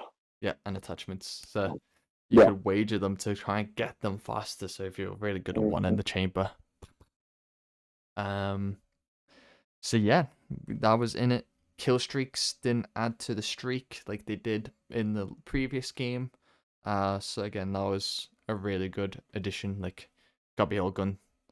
Um, Mhm. there was also combat training, which was the first introduction to play against AI. Yep. Um, Which I got a lot of memories doing that. That's pretty much exclusively what a buddy of mine and me played when we did play together. He wasn't a huge fan of multiplayer. He also didn't have the best internet. mm-hmm. So our way around that was combat training. And I loved that it was a separate leveling system from multiplayer. So I got to like pretty much level up as he did. So Mm-hmm. it was fun. It let us experiment with how you leveled up and that kind of thing. But One of my first experiences with online was I went to my friend's house. I was thinking, I'm playing against online people. No, it's just combat training. I didn't know. So he faked it. It was only until like later on in the year I was like, hang on, like you could only play on snow maps for some reason, like for some random reason, you could only play on snow maps. Which was just a lot of rubbish. He could only pick those maps probably. Um, so yeah, there's yeah, oh I got fooled. yeah, and some of the memory because combat training it wasn't just like essentially you filling the teams with AI. You could choose how many you face and everything. Hmm. The one thing me and my buddy would do is we'd up it to the max amount of AI on the other team we could do, play firing range, and just go up in the tower and see how long we could hold it. So fun. It's so nostalgic. Sounds good. But, Um, the last thing that I want to bring to Black Ops was external activity in the multiplayer maps.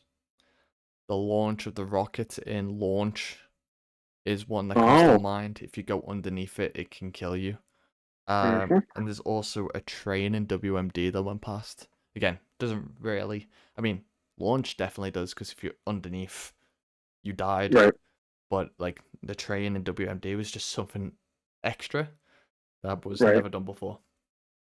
Well, and I don't I don't know if it's in the other games, but Kowloon. I mean, is that the first time we were able to use a zip line in Call of Duty? I mean, definitely in multiplayer, right? I had no The idea. Kowloon. I guess it's a DLC map you Yeah. didn't play, but that one you had zip lines, radiation. You were able to interact with the doors. I don't know if that was the first time we were able to do that. Hmm. Um, but no, Black Ops. It's like I said in this era where it's just in its prime. It always brought so much. Like at this time, they were adding so much every year. Hmm. So So, best weapons. Do you want to start off with your favorite weapons from that game?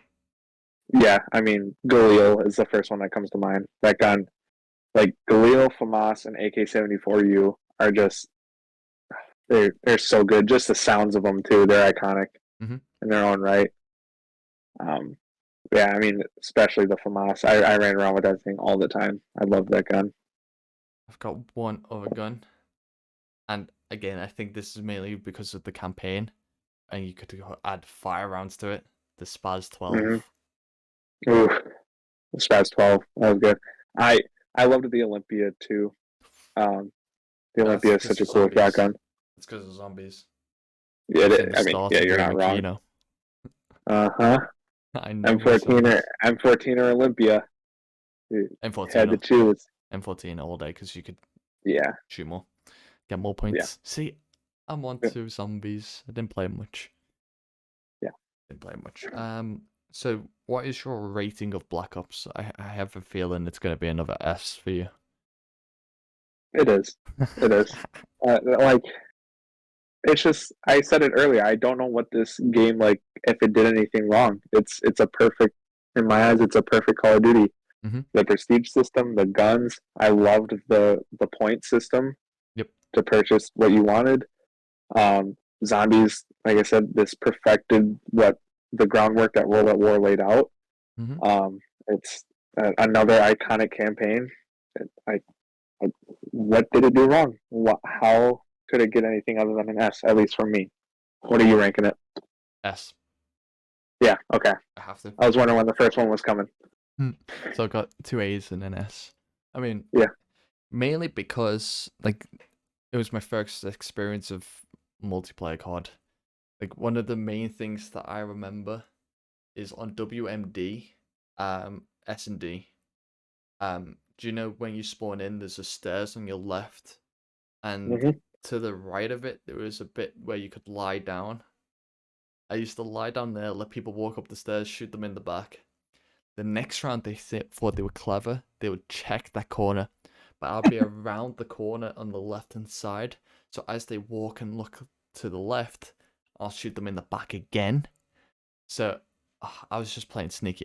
Honestly, they probably called me names so much on that game. Oh yeah, but for sure.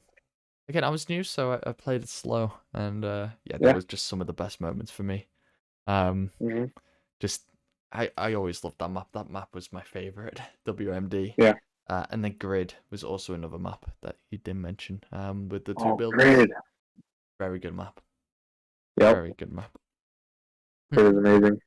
And the thing with Summit too, I failed to mention it quick, but trying to make that jump onto the gondolas. That's another. Yeah, right. Still fail. That's another iconic like memory. And up top on the antenna type thing, as well.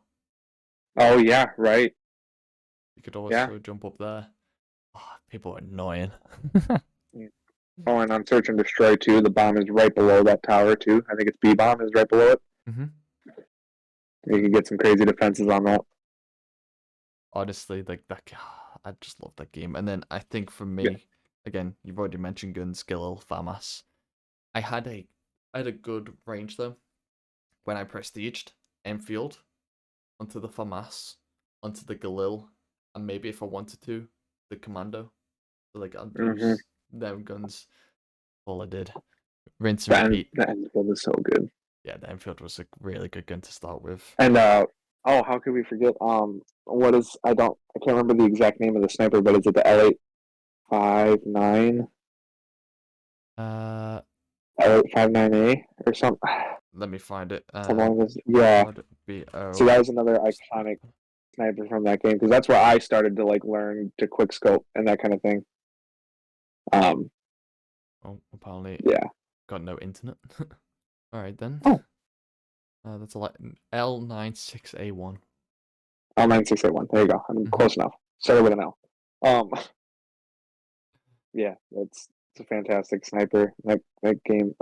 Just playing on drive-in, being up in the actual like theater screen with that sniper. It's just so many memories of that game.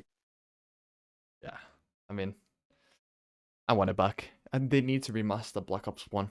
They need to remaster Black Ops 2, which we haven't even spoke about yet. But yeah, but there's a game before Black Ops 2, which Modern Warfare 3. Yep. Modern Warfare 3. It is. I mean, it kind of spoil the ranking a little bit here. It is one of my favorite CODs. It is so good. Yeah, it's going to be because this has my favorite game mode in any Call of Duty ever, still to this day, and that is Face Off. Because at this time, still, it was only split screen that I was playing with my brothers. I mean, I still lived with them, and then we had friends over all the time. So just trying to go on win streaks in Face Off 2v2s, it's so good, and it was so fun because it wasn't just like smaller maps of already bigger maps or just those same maps. It was maps tailored to Face Off, and it was just so fun. I mean, memories of playing Search and Destroy in 2v2 Face Off and like winning 1v2s and that kind of thing. And I was one of those kids too, where I put our record in the clan tag. So, and then of course I'd never add on the loss when we would lose because it wasn't fair. But uh, the face off was just so fun. Getaway was fun. I can't remember the name of it right now, but the abandoned ship map was super fun. That was the fastest I've ever made a team rage quit. I remember what the 11 kill streak is in that game for what it's called, or the AC-130. That's what I'm thinking of. It's AC-130. I got that in under a minute because I rushed their spawn and the way the spawns worked in face off. Mm-hmm. They quit after I called in the AC-130. Blimey. That mode is just. I wish they would bring it back in its full form. I know they tried a little bit with Gunfight in 2019. They succeeded with that. But it had preset loadouts to start with. That was the thing, because in Face Off you could have your own, it was still custom classes. So I don't know, just the memories from that, and then the campaign in it is amazing again. So Modern Warfare that's the best campaigns. Mm-hmm. Where do I start? Campaign, of course. One of the main ones that I remember is the stock exchange mission. Just flying back, and then you're in the helicopter and stuff. That is such a good mission in New York. And then you've also got the Prague missions, which soap. And that actually brought one of my most iconic phrases was, "Soap trusted you. I thought I could too. So why the bloody hell does Makarov know you?" And then he pushes him. Well, I think he's already pushing him down the stairs at that point. Yeah, that's just so iconic, and especially how the campaign played out. Yeah, it was so good. And it kind of linked everything together with Yuri knowing Makarov from the very first COD, Modern Warfare. So clever, so clever. Yeah, the campaign again, I think really good. I don't think it's as good as Modern Warfare 2 or COD 4. I think it isn't as good. I think it's a bit worse. Multiplayer though, I have so much written down for multiplayer. It's unbelievable. Because this was my first full Call of Duty. I got it on release day. So they introduced the different kill streaks. So you got assault package, you got the support, and you got the specialist. Assault, obviously, what people were used to in previous CODs. Support, even if you died, you could still get your streaks. They just took longer to achieve. And then specialist was, I'm pretty sure, perks. You got more perks. So there was more variation in style of plays. Which I enjoyed. I would never go support though. Nowadays, I would never go support. Probably did back then. Can't say I didn't because can't remember it. Yeah, I probably was one of those support ones when I started, but then went to assault when I got better. For the first time as well, keeping with streaks, they were visible on the counter, so you could see how many kills you were on. And you could also scroll, so you didn't have to use the first one first. You could go to the last one if you wanted to. You mentioned this before. Kill confirmed. First released in Modern Warfare 3. Do you still play it? I think you said before you still do. Oh yeah, it's still one of my favorite modes. I love the rushing aspect of it, and I love it. I mean, it just brought a different aspect to TDM. Right. If you like TDM, you'll probably love Kill Confirmed because it's a little bit faster paced. Only slightly, because I know full well at times I've killed someone and I know there's someone else around the corner, so I just bait the tag because they're gonna go for it. They see red, they're like, I'm going, but then you kill them as well, and then you just collect them and go, yeah, la la la la. So yeah, that was new.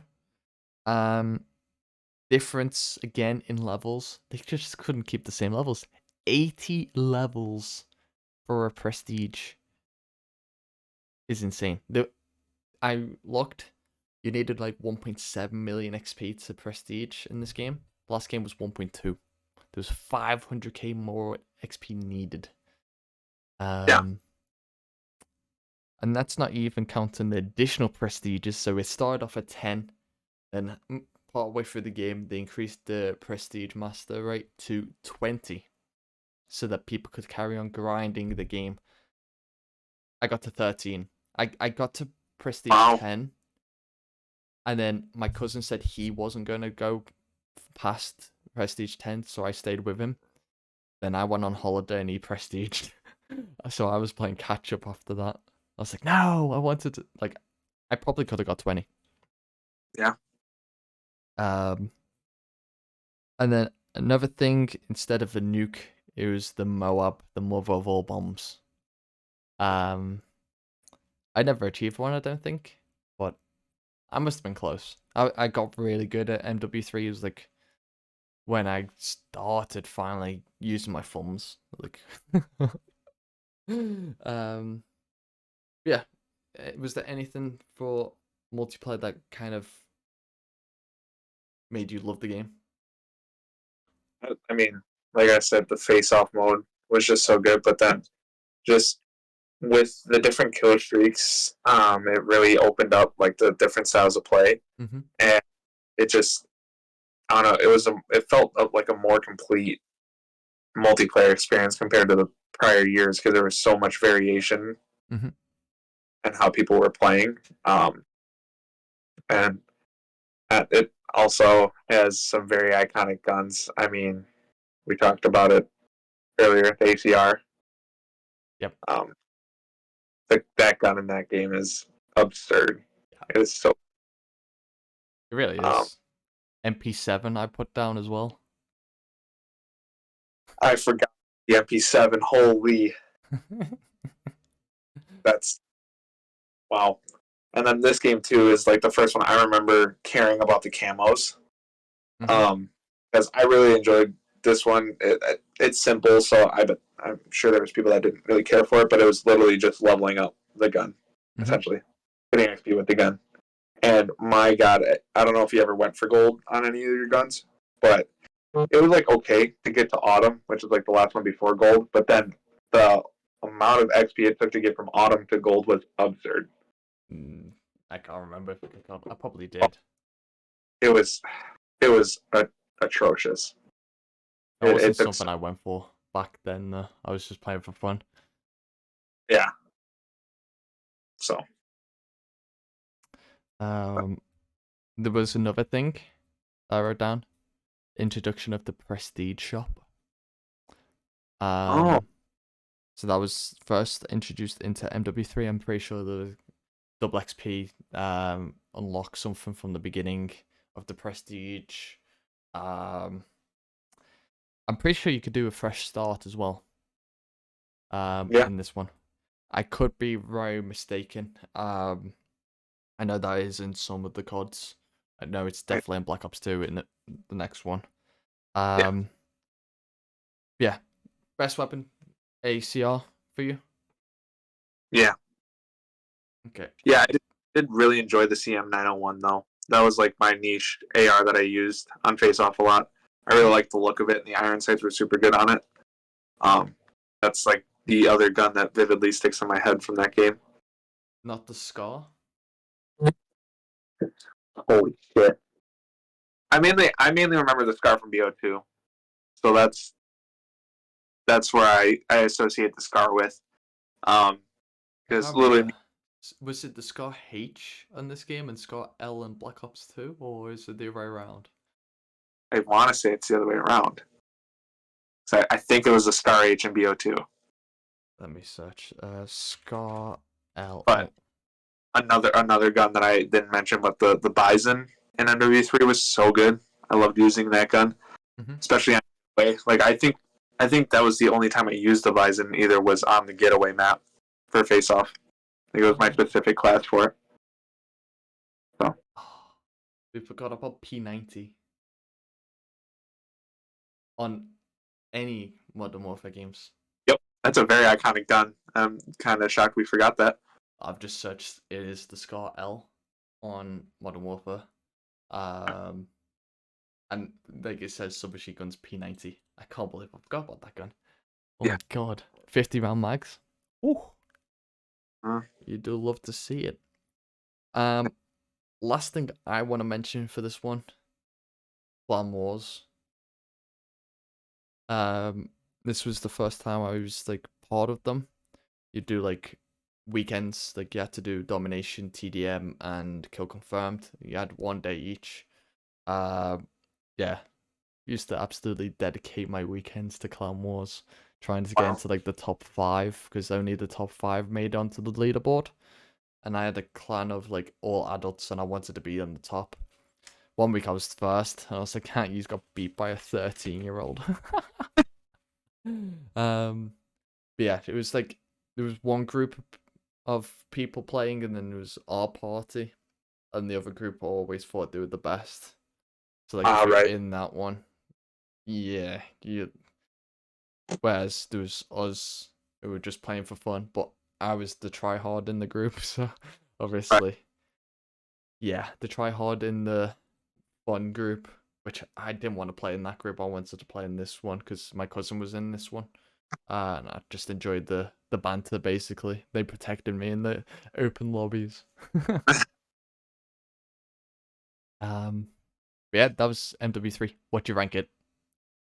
You know, at the very beginning, I was thinking S, but I think just for the sake of the list and being honest with it, I think A, because the tertiary mode in this game, survival, I personally loved it.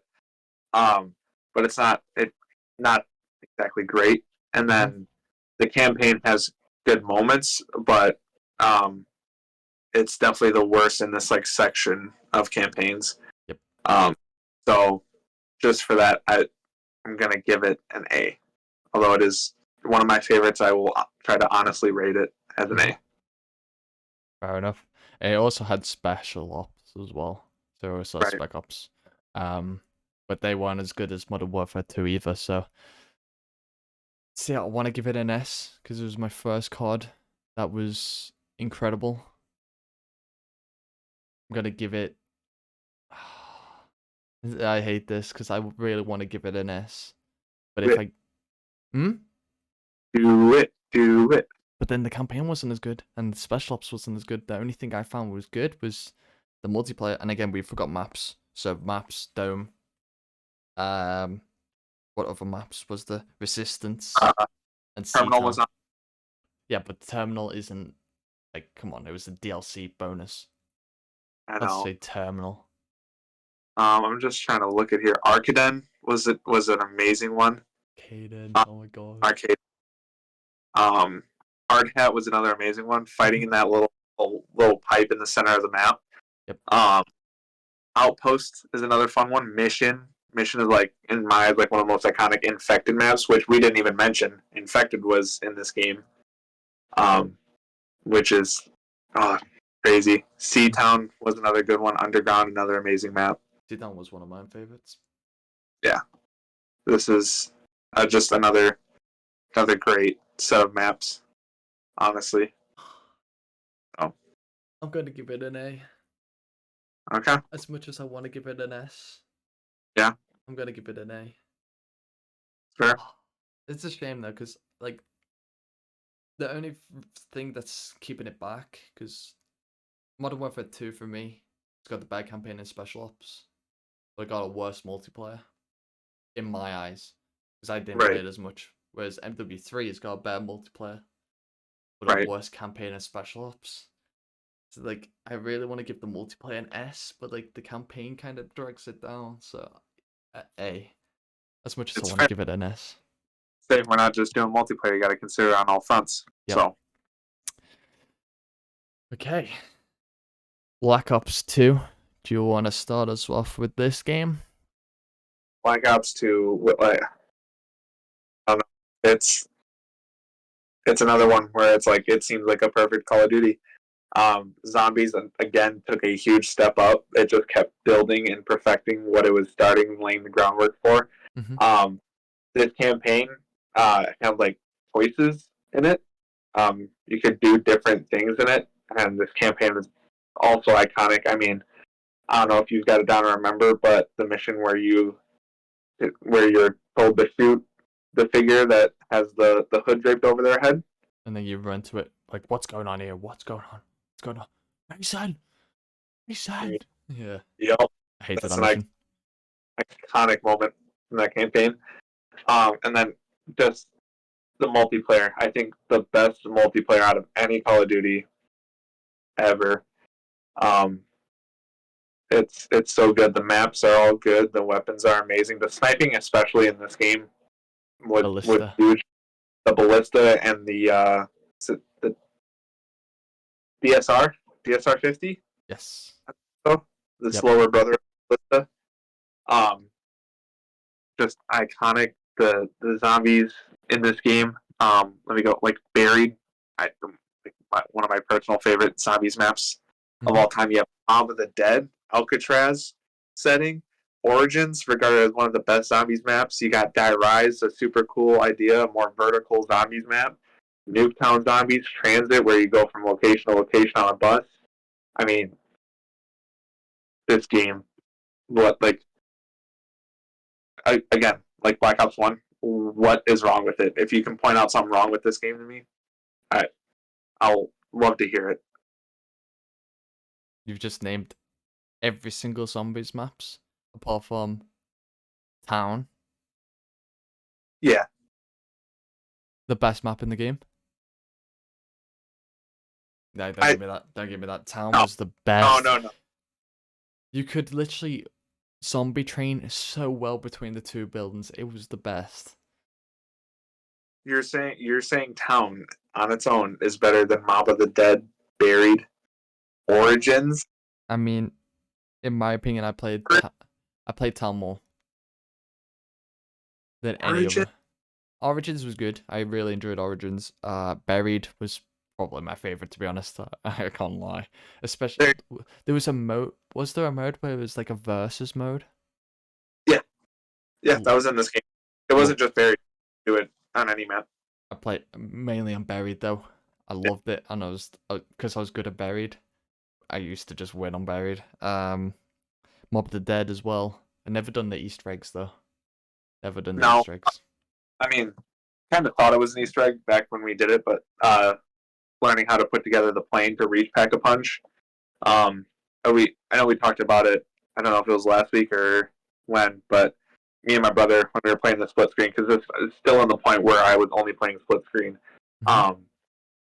and we didn't look up any guides, nothing. We just through playing Mob of the Dead because we both thought it was so cool. Just Alcatraz, like playing zombies in Alcatraz Mm-hmm. with those characters, and like just it was so cool when we finally figured out how to get to the plane. And imagine our shock when that plane went down on the Golden Gate Bridge. Like we thought we beat the map. We're like, oh, this is fantastic. We're getting out of here. Nope. And then it all kicks off on the bridge. Oh yeah. Oh, I can't. This is that the guard's name? which one? The guard, like the big guard boss from that map. Is it Brutus? Potentially. I don't. No idea. I don't remember names. Sorry. I remember Leroy from Buried. For being honest. Leroy Jenkins. That But was so good. and like going on, I mean, still with the maps, but in multiplayer, you got Hijacked, you got Express, Slums, um, Carrier's another amazing one. Meltdown, Raid, Standoff, like, and There's I some know more. you want to talk about it, but Hydra's on here. Grind, Yes, there you go. Got my map. Encore, Rush, Uplink, which is a remake of Summit. Mm-hmm. You got Takeoff. Just this game, So good. it's amazing. It is. I don't know. It is the pinnacle of Call of Duty, in my opinion. Mm-hmm.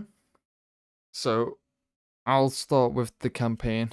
So obviously it was the first futuristic campaign that Call of Duty had ever done. Still future for now. If we went back and played it, it's still in when this is out a year's time, because Yep. happy 2024. Woo! So yeah, and the fact that I had different endings is kind of cool. I mean, I only played it once, and I kind of got fed up with my ending. But then, when I was researching, Mason could survive. I don't know how. I killed him. But like, I'd have to go back and just see when I researched it, and it was like Mason was still alive. I was like, what? Didn't even Yeah. know that was an option. Like he could still be alive. So fair enough.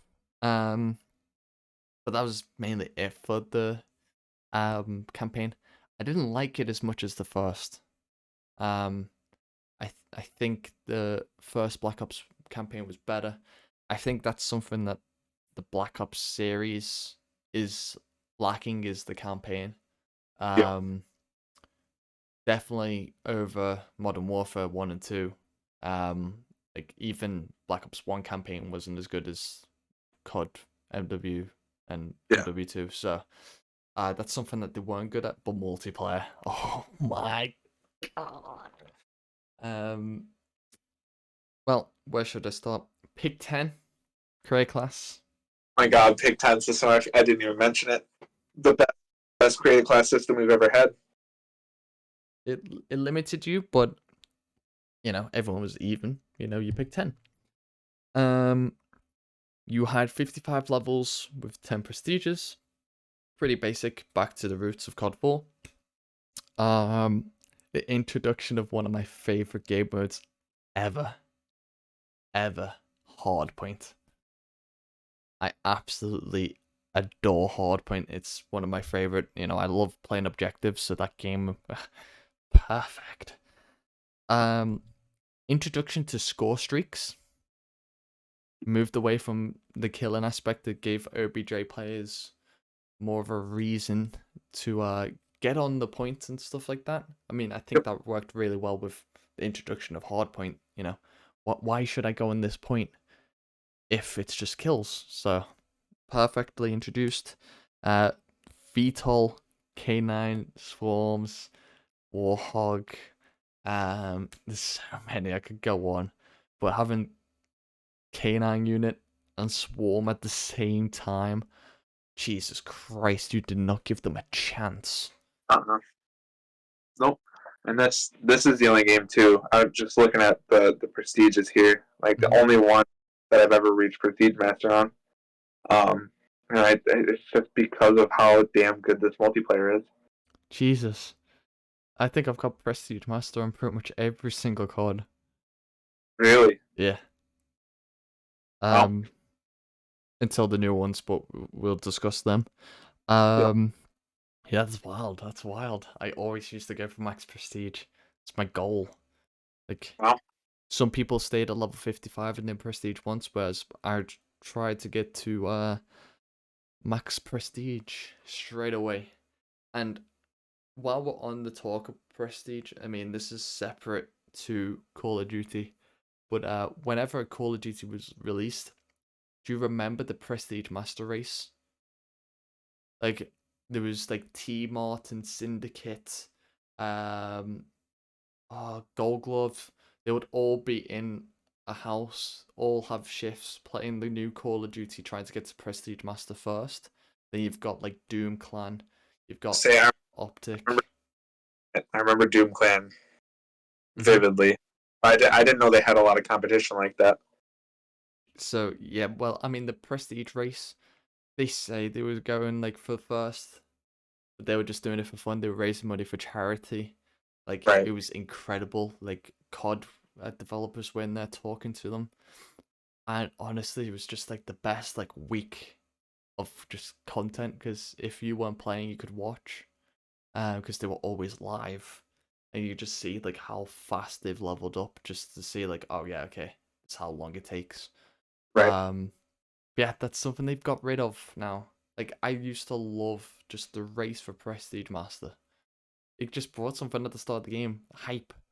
Which, thanks developers for removing my favorite beloved classic Prestige system We don't like you anymore. Oh, bloody seasonal prestiges are so bad. But we'll discuss them again later on in more detail. I have so much about this game. I have at least another page full of stuff. I'm sorry. Oh, let's hit it. Wildcards were introduced. So you could have like primary gunfighter, you could have overkill. Pretty sure you could have secondary overkill or underkill, whatever it's called. Perk one greeds. Yeah, I think they were introduced in this game, which made it even harder for the pick 10. Yep. And then we spoke about this beforehand. DLC, the first time in DLC history that they introduced an additional weapon that wasn't in the main game. So the Peacekeeper, my god, that gun was disgusting. Disgusting. My god, it just melted people. Like, give them a chance. Yeah, the fastest I've ever gotten a gun gold in any game. That gun was so good. It was Sound of it too. incredible. But the sound of it too, satisfying. Oh yeah. Then we also spoke about this before. Dynamic map events were introduced with Hydro, with the flood in the middle. I know launch had the launch, and obviously it killed you if you stood underneath, but that was kind of like, oh no, I wouldn't call that dynamic, because like, oh no, maybe it is, but like this was advertised as like the first dynamic event of Call of Duty. So I'm gonna go with it. But Hydra was incredible. Like you could literally put a riot shield down and hide behind it while the water was down. But like as soon as the siren, you've got to get out the water. And then they also, because it's Activision, added personalization packs that you could buy. So the one I remember is the weaponized 115. That was cool. That was cool. And the bacon camo. Pack is one I remember. And also, I bought it for some reason, but the aqua one, do you remember that one? Like the teal and orange. Mm-hmm. I bought that. Cyborg was super cool. That was the main one I ran. Mm-hmm. But yeah, this game. Even with the DLC, like usually DLC now is something we complain about, but back then it was like it was welcomed. I mean, it was good too. I think that's the main point. It wasn't watered down, and it was actually good DLC. Mm-hmm. I mean, you got 4 maps every single time, and a zombies map. So I can't complain about the map packs. They were a bit expensive though. Like it was basically the same price as the full game. But yeah. You've already mentioned maps, guns, best guns. AN-94. Ooh. I mean, what's it? But that gun with a laser sight, you didn't even have to aim down sight half the time. That gun was so. And then one of the best SMGs, at least that I can think of, the MSMC. That gun is so good. The PDW I loved using and reloaded on the side. That gun was cool. It also brought back the MP7. Starter gun this time around. And we already talked about the snipers, the shotguns too, the Remington, like that. I keep making that noise, but it's just also good. It's so amazing. You've missed 2 guns that I've wrote down, and I think you'll kick yourself. The M8A1. Yeah. And the Scorpion. Scorpion. Oh Lord, I know it's so good. One of my there's 2 clips that I remember in my head a lot from the competitive scene, because this is the first year I started getting into like the competitive, because this game had league play. We forgot to mention league play. Oh my god. But it's Puckett saying Scumpy's getting cross map kills with the Scorpion, like in slums. Iconic. And then the second one is the Optic Van, in CTF. Who was it? Who are they playing? It was Optic versus. Oh, it's the old Frico team. I've got to search this because it was Fall Invitational. Yeah. Ba, ba, ba, ba, ba. And while you search that, I believe, was this the first game that introduced a diamond Yes. camo? Yes. That was another thing. I remember my brother getting diamond shotguns. He was a little scumbag running around with shotguns all the time, but he diamond those things. Also, the Spot 5.56, that was another burst weapon in that game, and I loved that. I actually preferred that over the M8. Mm-hmm.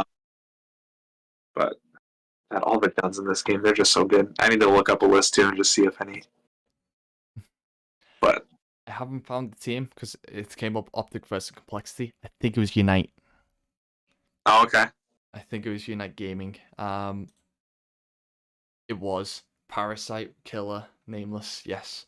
So yeah, I just remember they were going to tie the game, and the van blew up, and then Nade Shot returned the flag and Optic won to get them into the grand final. Wow.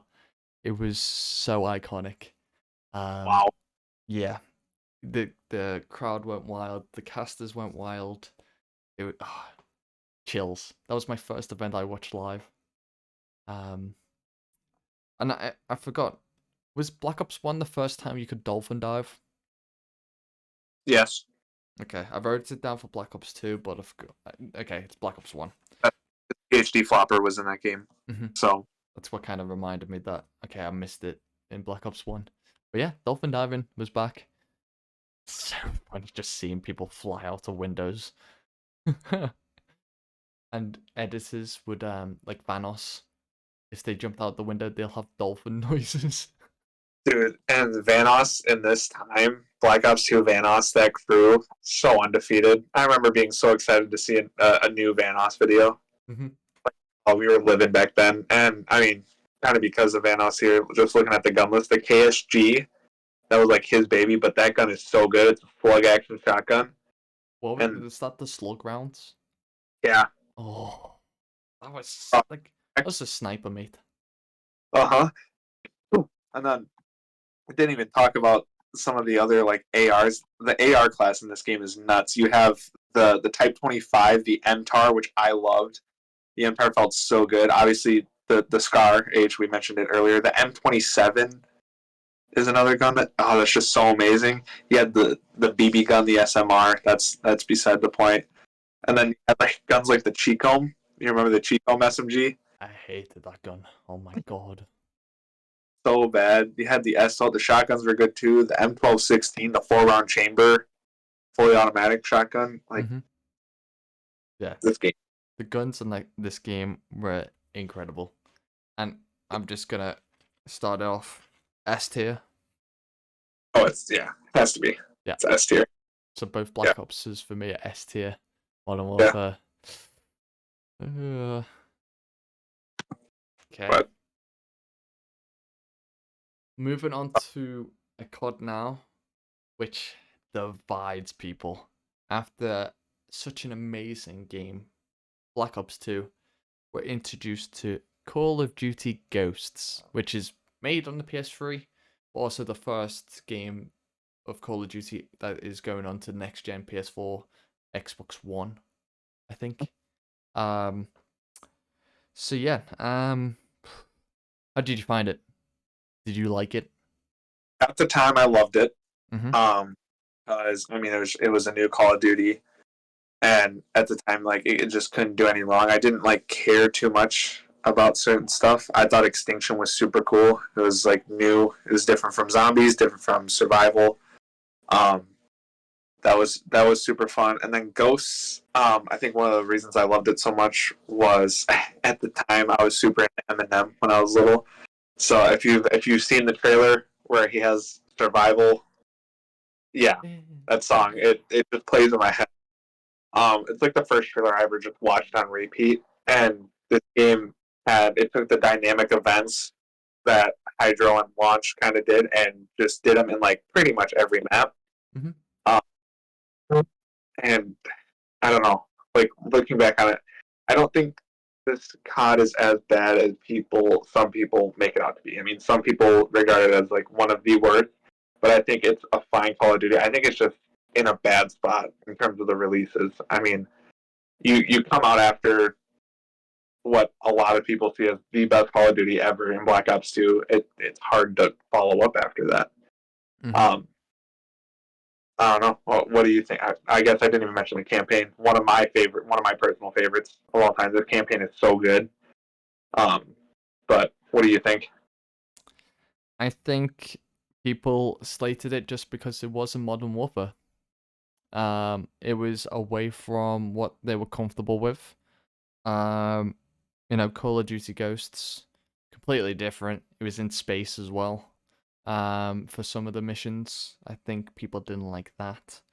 But yeah, let's just talk about the campaign. One of the best, in my Oh, opinion. it's It, so good. it's very You good. play. I can't remember it's sad. I can't remember the character's name. I remember the brother Elias. I thought I was right. No, Dad. that's the dad. Yep. Really? Yep. Elias is the dad. Logan is what you play as, and Okay. Hesh is your brother. Okay. But regardless, campaign. This has one of the I don't know biggest villains to me. Like another one of the iconic villains of the Call of Duty franchise. And this campaign also feels I mean it's very modern. Like you said, some of it was in space, but it's like a U.S. invasion essentially, which is a different thing than any of the ones we had before. Mm-hmm. And I think for an amazing campaign and the ending, the ending. How do you feel about the campaign ending? Can they just bring out the second game already?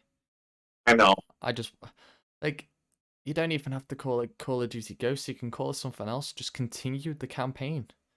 Yeah, Please. Like I want to know what happens to Logan. yeah. And I still don't know. It was a Desert Eagle, wasn't it? How on earth does he survive? Like it doesn't make any sense. But then suddenly he's behind. Oh yeah, listen. Campaign's great. It left a bit of a cliffhanger of what could happen in the next one. Um, I've wrote down two more things. Sharks in that one the water level are a pain in the ass. When you had to swim in between them, you just get eaten alive casually. Um, and then the best thing about the campaign, Riley. Yep. The dog. Riley. The dog. Such a Yep. cute dog. As he bites someone's face off. Yeah. You're right. Good doggy. But and the mission where you get to play as him as well. Oh, yes. So Um, good. and obviously, if you haven't played this game, we're sorry for any of them. But when he gets shot, is such a it's playing your heartstrings. You're just hoping that he's okay. In the end, he's fine. So happy days. Yeah, I want Ghost 2 just for the campaign. Right. Again, let's go into what I've wrote down for the multiplayer. Because again, I have a ton. Call of Duty Ghosts was like one of the games I played the most, so I've got a ton. So bear with me. Again, you feel free to chip in whenever you have something. The extra that I don't have, because like if I say something and you think, oh yeah, this, feel free to jump in. So the prestige system was slightly different in this COD. You could be level 40 on one character and be level 10 on another. It wasn't account specific, it was your character specific. And the first five, I think, were unlocked instantly, and then you needed 100, 200, 300, 400, 500 squad points, which you earn from playing the game. Eventually, you get enough to unlock all the guns and unlock them anyway, so it wasn't too much of a hassle. Yep. Yeah, you could literally just have, if you wanted to play S&D, you could have one character with all your S&D classes. Go on to TDM. Okay, I have a TDM character. It was so good for Yep. customization. Like theoretically, you had like 100 classes that you could have built, and I love that, and I Yep. really think they should have kind of stayed with that, um, because it allowed people to stay at level 55 if they wanted to, again like normal, but you also could go again and have more classes. It didn't Mhm. get rid of anything for you, so like a bit like what's happening now in these Call of Duties, where you don't lose anything, you don't prestige. They could do this. They literally could do what they done in Ghosts and have Yep. just different characters that you could play as, and you don't care about levels. Like you could stay at level 55 if you want Warzone. Like, but then you could also go multiplayer and start at level 1 again if you wanted. Like, I just want something like that back. And that's all I want for Christmas, and Christmas is gone. Um, uh, Alright. the next change, which I really didn't like, SATCOMs instead of UAV. They were terrible. You needed 3 for a UAV. Yeah. That was the worst change they could have done. With the map designs as well, with how big the maps are. Are you fucking kidding me? That we can't even get a UAV for a free kill streak? Yeah, that was a joke. I hated that. Lean. You can lean now. Um, Pretty good. Help campers though, more than anything. Right. Um, but if you're on an objective, very helpful. Very, very helpful. Mhm. Um, Again, I've already said purchase with squad points with the characters, but you also buy your guns, attachments, and stuff like that with the squad points. You could customize your character, Mhm. which is one of the big things in this game. Yep. 2 massive game modes were released. Cranked. You don't know what cranked is, or No, Crank's the one where once you get a kill, you have a timer to get another one, right? yeah, that's so good. Not a fan. You're not a fan? No, not entirely, because at times it wasn't like really based on your skill, because sometimes you legit just couldn't find someone. Mm-hmm. And I don't know. I, back when I played it anyway, it just made me panic more than anything. It You had just 30 seconds though, so you had enough time. right. I don't know. It just changed the play style. Like More fast I don't know. paced. I Like liked kill. it. I like kill confirmed because it made it more fast paced, but Crank was just too much for me. I enjoyed it. And then there was search and rescue. Which was unique. It was. Yeah, it was cool at the time. I think I enjoyed it. I still prefer search and destroy over search and rescue, but I mean, it just allowed you more chances. I mean, it was more tactical than search and destroy at times. Because either do you go for the kill or do you revive your teammate and then go for the kill then as a 2v1. So there was a lot of strategy. Um, we spoke about this before the podcast. Field orders were a new addition to Call of Duty. If anyone doesn't know what this is, there was a blue briefcase on the map. I'm pretty sure it was the first blood. If you got first blood, the briefcase will spawn in. You picked it up, but then if you die, you'll drop it. But then there's always like a challenge, which was like get a double kill, get a kill from behind, and they'll give you a care package. Now, there was a KEM strike, which was their version of a nuke on Ghosts. But if you played on Strike Zone with the field order, there was a chance to end the game with the chem strike just by getting it from the care package, which I didn't like that, but it was pretty cool for people who never get a chem strike. They do a challenge like, oh my god, I got chem! Like, oh my god, we've won the game! Like, imagine if you're on like a 99 win streak and someone calls in a chem from a care package. Like, you'd be so annoyed. and I don't know. Was this the first game where the like nuke essentially didn't end the game? Did it not end the game? No, because remember it would like essentially level out the map. It would alter some of the maps. You're right. Oh my god, I thought it ended the game. No, you're completely right. Strike Zone, it changes the whole map dynamic. You are Yeah, correct. You are correct. Because yeah, Okay, and it made it all like sandstormy effect. Yeah. Okay, yeah, you are correct. And I'm lying, so thank you for correcting me. Um,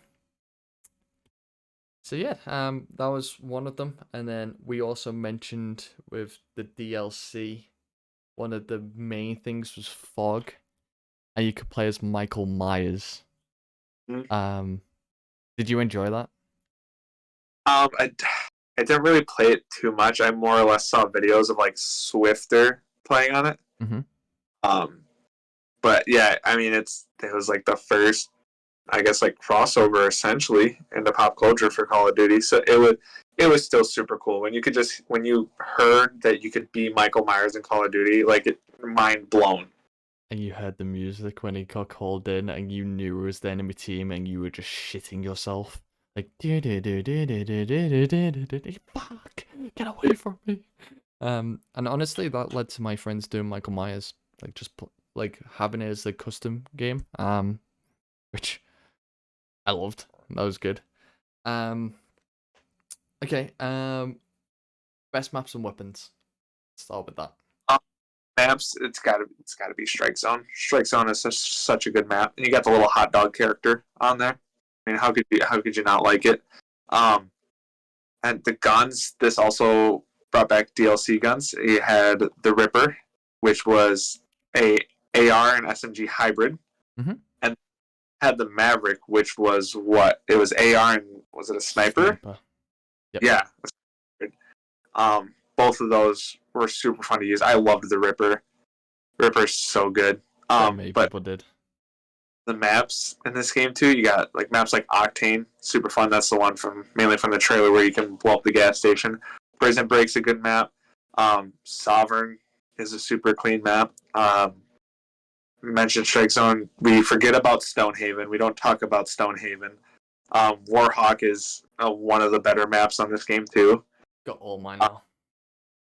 yeah, got all yours.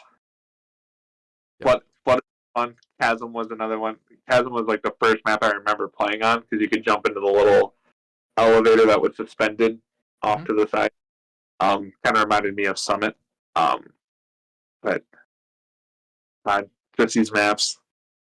It's another. I mean, they're good ones. It's not as strong as some of the prior years, but like the good game are up there. Like Warhawk is, I don't know, one of the better maps just in general. Mm-hmm. Oh, I agree. Um, One of the DLC maps, I can't remember the name. You Like Survival. It was actually on in the bar. It was one of the Easter eggs as you were playing. You could hear it because it was in one of the rooms. Oh, Just really? getting blasted. Yeah, it's a DLC map. So that was cool. Because I mean, like you said, survival was so good. Like I remember just listening to it. Like that was my get in the mood to play COD song. Just get you pumped up. Um, yeah, you've literally said all my favorite maps. I'm gonna go into a little bit of detail, which was cool for Prison Break. For S&D, it wasn't a bomb. Do you remember there was a little sewer with grates?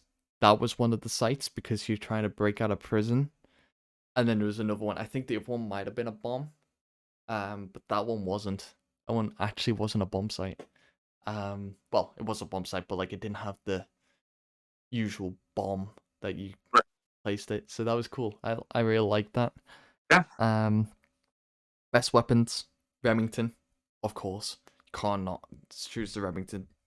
The Vector and the MTOR for the subs. And then the Honey Badger as well, because the Honey Badger was so good. Honey Badger's built-in suppressor, right? Yep, that is that gun. So good. And then it's not a great gun, but it's super unique. The chainsaw. Couldn't ADS with it. I mean, you kind of could, right? Zoom in a little bit from the side, but Still hip firing. yeah, right, exactly. Like I said, just a unique one. Mm-hmm. Has kind of like a weak sniper, or I guess no, sorry. This is marksman rifles and sniper rifles in this game. Mm-hmm. Was this the first game to do that? I don't believe so. It might. I No. mean, I think they separated them as like different categories, but they definitely had marksman rifles in other Oh, games. right. Like, might be the first time they've got categorized on their own. Yes. Yeah. The sniper rifles, you have like the L15, or L115. Sorry. Mm-hmm. Um, the Bulldog. That's an iconic shotgun in my eyes. They load it from the front. Yeah. Yeah, Such a that's weird looking gun. yeah, it's weird. Mm-hmm. Um, but no. And then I know you wanted to talk about it, but the combat knife and the meleeing weird in this game. Mate, you could be on the other side of the map and I would still be able to knife you. Oh my god. And I think that was the time when I had my scuff controller. So I literally had to press the back button. Because R3 for me, I mean, let's go into like controller. Because that's pretty cool. I play R1 L1. L1 aim down sight, R1 shoot. Obviously left stick to move around. Right stick is obviously to aim, but it also to crouch. Yep. Okay, so we're both tactical. I'm tactical flipped. I'm pretty sure it's called. Um, Say I tactical though. I use the back triggers for aiming and shit. you do realize like you've got that much of like the spring that doesn't do anything, so like your reaction time is a lot slower by using them. Okay, Yeah, as long as you know. So that's why I've always used R1 L1 because like as soon as you press it, something happens. Whereas R2 L2, it's a bit of a delay. So any advantage is possible. I always play sensitivity of around 5.5 as well. I was always pretty low because I was an AR. that's fair. I usually use around like a 7 or an 8. So that's kind of where we hover around. Mm-hmm. So you're a bit But faster than mine. That's fair. yeah, I'm not a Fair. cycle. So I don't play on 10 like some people do. I don't get it. Those people are crackheads. But like I don't know. My friend I, plays on max and he's so good at the game. I mean, yeah, it's for the people that it's usually the better people that use it. Mm-hmm. So they just need those quick reactions. So Definitely. So I've got one more thing for the multiplayer and those voice packs that were added in. Snoop Dogg, and there was another one which I can't remember. Um, but yeah, Snoop Pack's the main one. You could have literally Snoop Pack talking to you. I think there was an old granny one as well, maybe. I Um, think like you're right. Your grandma. um, there's a drill instructor All one. right. Um, was there not an old lady one? I Is that? swear there was one, I thought there was. Is that maybe in a later game? potentially. Um, what, AW? Um, yeah, it might be AW. Yeah, Yeah. Is it? yeah, it could be. Or IW. Oh. Could be IW. I mean, I'm pretty sure I just remember there was an option for an old lady to tell you how to play COD, and it was funny. Like, everyone was running it. Yeah, there were things, and then you've mentioned Extinction before. I enjoyed it. Aliens. Yeah. It was unique. Destroy hives and then escape at the end. Completely different to what zombies offered and survival. Um, Yep. I really wish there was another Extinction because I enjoyed it, but Yeah. again, I think that died with ghosts. Did you play any of the DLC maps for Extinction? Played all of them, So but I can't remember them.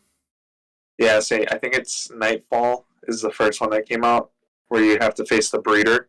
Kraken. Oh, the Kraken. That's like the Is that the final? No, that was the first one.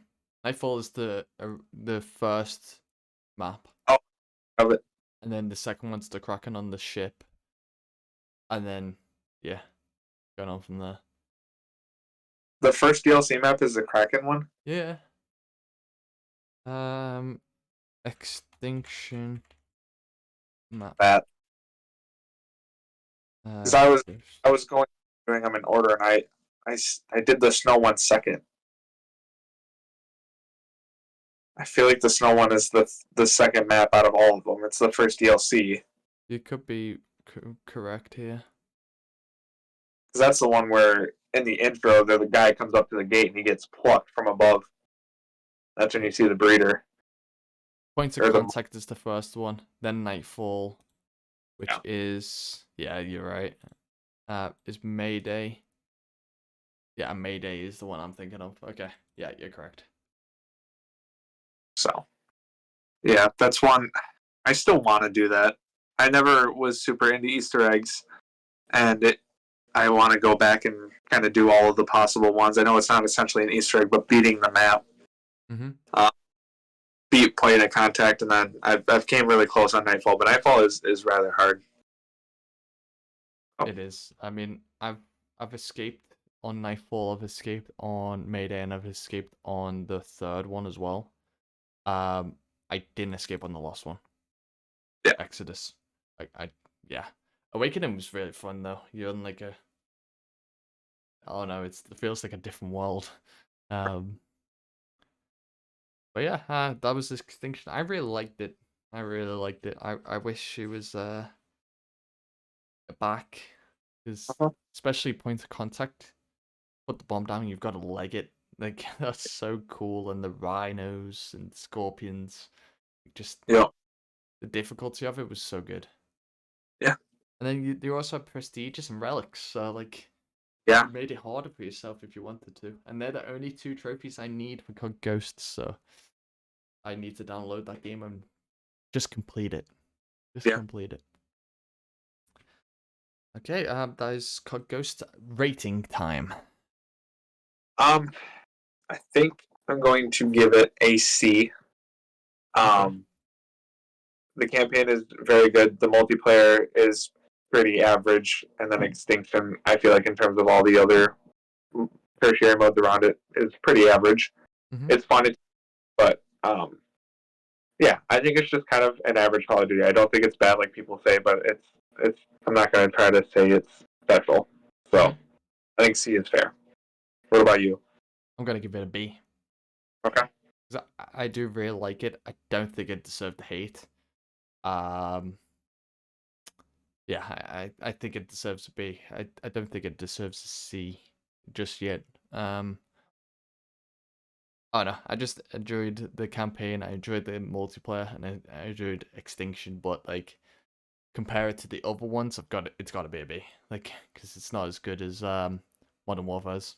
So yeah, that's fair.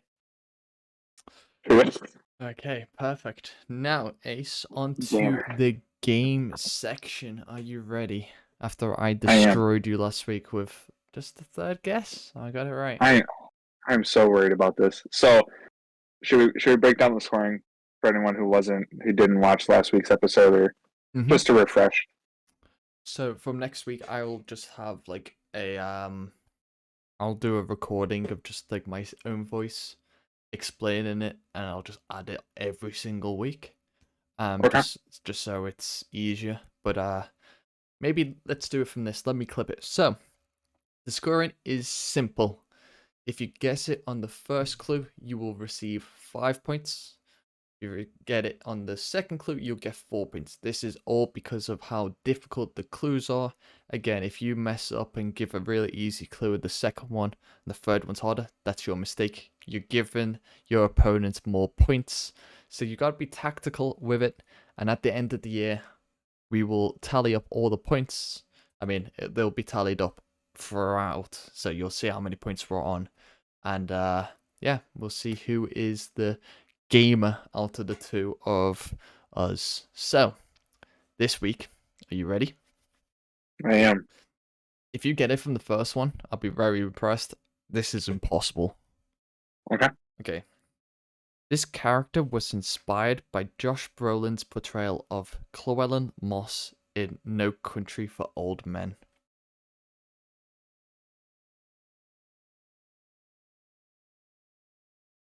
It makes me think down kind of a Call of Duty line. Although I don't know if you would go Call of Duty 2 weeks since I went soap last week, but it is our topic. Also Josh Brolin though he is a large lad. Played Thanos, played Cable in Deadpool. It's unfortunate because I haven't seen No Country for Old Men. So, Makarov. Incorrect. This character has awarded both actors/actresses with many awards due to their portrayal of the character.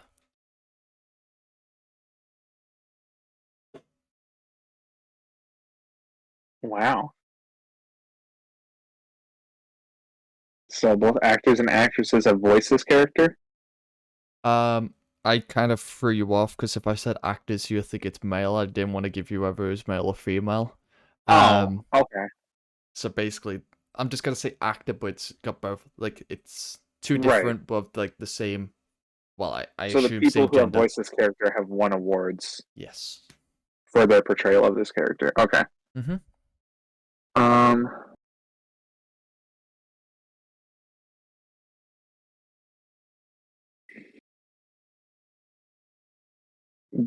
just looking at the poster back there, and I know I cannot remember his name for some reason. Pedro Pascal. I don't know if he won an award for his portrayal of Joe, and I don't know, but I'm gonna guess Joel from The Last of Us. You got it. It is. Yeah. 4 points. Oh no. The third clue was first introduced to us in 2013. Probably should have went that one for the second one. The PlayStation exclusive game has been remastered as now a TV show. Yeah, I for sure would have got it there. And then the fifth one is they're currently looking at you from my camera. It's a good one. Oh, I can't believe I, you got I think full. I think overperformed what each other thought. So I mean, like we said last week, it's going to be a good gauge on how difficult we need to make the questions when. I think the big giveaway was the awards. Yeah. Just I don't know because it's the only thing I could think of where someone like winning an award Mm-hmm. Troy and Baker. multiple people portraying them as well. Yeah. So Troy Baker in the game getting awards, and obviously Pedro Pascal getting awards for his portrayal in yeah, The Last of Us. So, that's yep, a shame. I thought honestly you'd get it on number 4. yep. Oh no, I thought you would guess something else for number 2. Number 3, I thought you would get onto The Last of Us, but like guess Ellie maybe. Oh, okay. Hopefully. And then on number 4 you'd guess Joel. If not, Yeah, looking at me. So. Well, Ace, that's good. you absolutely smashed it. I honestly thought my questions were good. 4-0, yeah, well, it's first week, so it's fine. No no, points. No points. shame. But yeah, that'll do it for this week's podcast. If you noticed, we kind of just wanted to play around because we realized halfway through that this episode was going to be in around 2.5 hours, maybe even longer. And if we did the whole Call of Duty history, it could be over 5 hours, it could be 6 hours, Mm-hmm. it could be long. So we've decided to cut it short. And honestly, my Christmas hoodie's just here. Like we're still recording. We just wanted to mess with you and take it off. So the intro is actually wearing this, and also the outro. So Ace, where can we find you on your socials? So on YouTube, it's at AceTheTurtle TV. And I need to be more specific because my at is different than what my channel name is. It's at AceTheTurtle TV 360 for some reason. I didn't choose that, but oh well. And then IGN playlist at AceTheTurtle. That's where you can see what games I'm playing, and like I mentioned last week, I'm trying to do more game reviews and like written game reviews, so you'll be able to find those there. But what about you? Where can we find you? So YouTube, GrubbPlays, Twitch, GrubbPlays, Twitter, GrubbPlays, but mainly Twitter and Power Podcast. Need to start tweeting more again, to be fair. Yep. Again, I've said this last week and just haven't had time. Again, all of these links that we're talking are going to be in the description on both YouTube and Spotify. So you can find them down below, as well as other PowerUp links. Soon we will open our Discord up as well to everyone else.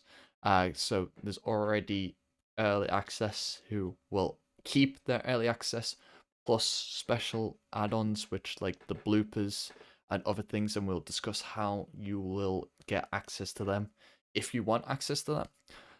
If you join the Discord, you'll become just a member. You'll see updates of when we posted and stuff like that.